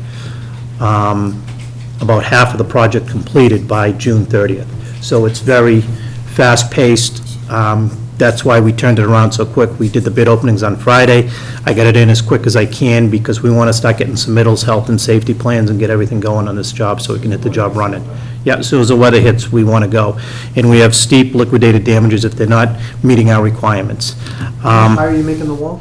2 feet. 2 feet higher? 2 feet higher, just like the other walls. So there's two, go ahead, Mar. I was just going to say, and with the expedited process, do you feel that the bidders did their due diligence? I do. Okay. We had an engineered set of drawings. We went out, it was advertised for a while. They all had a chance to review it and act on it accordingly. It's a $2 million spread in these bids. Yes. I thought it was like 600,000, isn't it? No, 31, One 3.1 went up and to 5. 4.9. Oh, from high to Yeah. low? Yeah. From high to low, right. Yeah. Well, that would bother me more if this guy left a ton of money on the table, or not me, but them. But his And- next nearest one was 3.8 something. So, The rest is our cash match, the 2.5 for the grant. and $5,000 a then- foot. I was just gonna do it. Is that Are we what it is? using I was just SPS gonna- today? Right. SPS is the company that we're using now. They have the equipment on site, and they also have some of the, And leverage all those the costs. supportive excavation. SPS is a $100 million company. It's a big company, so I felt comfortable with that. They've done a very safe job out there. We've been very happy. The residents have been happy with the work so far, so we didn't have a major issue when they get the job. Good. Wow. That's excellent. So, and the price is there, and just so on the average, Tony, I think you mentioned the price, I think it's like 4,000 something a foot. 5,000. 4,975, yeah, about $5,000 a foot. So Kevin, can I just ask you very quickly, they're gonna remove that whole thing and start, or they're gonna chip it all down and then? We're gonna do it in sections, just like we've been doing. We'll No, take but us. will you start at like a footing and go all the way up? or- Yes. All right. We'll So take the all whole wall out. The whole We have 2 sections of wall, the one that we're doing in front of the Eatons in the other area, we're going all the way down, putting a new footing in, then building the wall up. The job in the blue, we're going in, we're driving sheeting, and we're encompassing the wall and going over it. Right. This job is take that wall out completely and put a brand-new wall in. Okay. One question about, did we resolve the issue with the, remember we had a little bit of an issue with the contractor on the sheeting? Wasn't there, is he looking for more money? Because he said that wasn't there, okay. Why did I think that? It was time, which was the aspect. They had to get some special sheets because of the nickel content in the sheets. It was like a 20% nickel content, so they had to come from Belgium and Germany, something to that effect. That contractor did start up. The sheets came out, and they were starting to drive the sheets. They were getting ready to drive the sheets, and it was a defect from Germany in the sheets that was found by the contractor, where the locks weren't holding properly as he was starting to drive the sheets. So he went back to the supplier, pulled all the sheets, and they're getting a new round coming in. Nothing to do with us. Nothing to do with us, there's no cost effect on that. It's just time that affects us. But at this time of year, we wouldn't be pouring concrete anyways. We'd try not to. Can I have a motion? Move the Board of Selectmen award the contract for construction services associated with the rehabilitation of 640 feet of concrete seawall located between 7th Avenue and 10th Avenue to SPS New England for the total sum amount of $3,184,250. Second. Second by Mr. Harris. All those in favor? Aye. Unanimous. Thank you, Kevin. Sorry Thank you very to keep much. you so late. No, no problem. That's almost our 5-year plan up in about 3 years, so Excellent, thank you. we're moving right along on that, so it's good. Thank you. And the price keeps going up on the walls too, doesn't it? I mean, weren't we at 4,000 at one point when we were looking initially? Not now, I mean, a few years back. I think we were at 4,000. Well, it varies. We were estimating 4,000. It can vary anywhere. It depends on the scope of what you're doing. If you're doing a smaller area, what we found, like the section we did over on Oceanside and Turner, that first section was closer to $8,000 per foot. The more we do, we lower the cost to 8,000, 4,000, 4,500, and we lower the cost that way. So the bigger the better. All right. Thank you. Thank you. Okay, next one, discussion of voters, renewals and drain layers licenses. Move the Board of Selectmen vote to approve the drain layers license renewal for Laminar Construction DBA Costello Contract. Second. Second by Mr. Harris, all those in favor? Aye. Move the Board of Selectmen vote to approve drain layers license renewal for Spirito Environmental Services, Inc. Second. Second by Mr. Danahy, all those in favor? Aye. Next, we have a discussion vote on some one-day liquor licenses. Trying to get Got there. away from my computer. Move to approve a one-day wine and malt license for Lavishly Done, Inc. for a private party at GAR Hall on February 4th, 2017, from 5 to 9 p.m. Second. Second by Mr. Harris, all those in favor? Move to approve a one-day wine and malt license for Hospitable Hostess for a fundraiser at the Masonic Hall on February 10th, 2017, to be held from 7 to 10 p.m. Second. Second by Mr. Harris, all those in favor? Aye. Move to approve a one-day wine and malt license for Tailor Made Bartending for a fundraiser at the Knights of Columbus Hall on February 4th, 2017, between 6 and 10 p.m. I have 6 and 11. Second. Not that it's a matter. Second by Mr. Harris, all those in favor? Aye. One quick thought on that. Tricia, maybe you know, or maybe Michelle can ask, can we get someone from Scituate Historical to come in here and tell us what's going on with the use of the I buildings? was going to ask you that too, because I thought they weren't renting it out anymore. They're not. So they're So renting why it are we here. approving- They're yeah. charging the town, the town literally can't use the buildings after the town paid to repair the buildings. So if we can get somebody in here to tell us what's going on with it. Sure.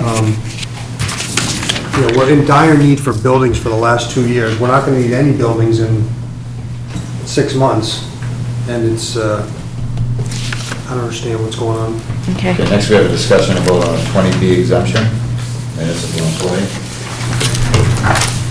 Good evening. What you have before you tonight is another 20B exemption request. This one is for the Highway and Public Grounds Supervisor, Michael Breen. He's seeking an exemption for services as an athletic coach, as attested to by the Director of Business and Finance, Paul Donlin. As you're aware, Mike is the high school hockey coach. You mean the 11-0 number 1 seed in Division II hockey coach? That would be him. He's got his other business taken Is that the care of. record this season? So, I think so, yeah. That's Wow, awesome. That's pretty That's good. unbelievable. That's so great. He, Number 1 in the state right now, maybe? and he has had some great teams over the years. Yes, definitely. Yeah, which I don't know. begs a question about a hockey rink. Move the Board of Selectmen, as required by Massachusetts General Law, Chapter 268A, have reviewed the disclosure form and the municipal employee Mike Breen to provide personal services to the Scituate School Department as an athletic coach, and that such exemption is approved for municipal employee Michael Breen. Second. Second by Mr. Danahy, all those in favor? Aye. Thank you. Thank you, Nancy. Any correspondence? No, unless we consider the Veteran Services Department monthly report correspondence. That's just an update. It's just an update, right? Right. Nope. So no correspondence, Mr. Chair. Approval of some meeting minutes? Move the Board of Selectmen approve the meeting minutes for January 10th, 2017. Second. Second by Mr. Harris, all those in favor? Aye. Move to accept and not release executive session minutes for January 10th, 2017, since the matters discussed are still pending at this time. Second by Mr. Harris, all those in favor? Aye. Other business? Nope. Have anything more, Sean? No, not tonight. No, not tonight. I just want to say we had a great time at the MMA. It was kind of a, what's the word I'm looking for? It was a learning experience, but it was also a lot of fun to kind of get away and get to hang out with people more on a social level, so it was a lot of fun. So at this time, we're going to move into executive session, and we will not be returning. We'll move into executive session to discuss strategy with respect to collective bargaining. If an open meeting may have a detrimental effect on the bargaining position of the public body with the police, TSCA, AMP, fire, and DPW, as well as to discuss strategy with respect to collective bargaining if an open meeting may have a detrimental effect on the bargaining position of the public body, DPW, memorandum of understanding. I declare that these matters should be discussed in executive session, because to discuss them in an open meeting would have a detrimental effect on the position of the public body. Can I have a motion? Sure. I'll move to enter into executive session in order for the Board of Selectmen to discuss the strategy concerning collective bargaining regarding the police, TSCA, AMP, fire, and DPW, and also to discuss collective bargaining with respect to the DPW memorandum of understanding. Second? Have a roll call, please. Mr. O'Toole? Yes. Mr. Vignani? Yes. Ms. Curran? Yes. Mr. Dennehy? Yes. Mr. Harris? Yes. Good night, folks. Good night.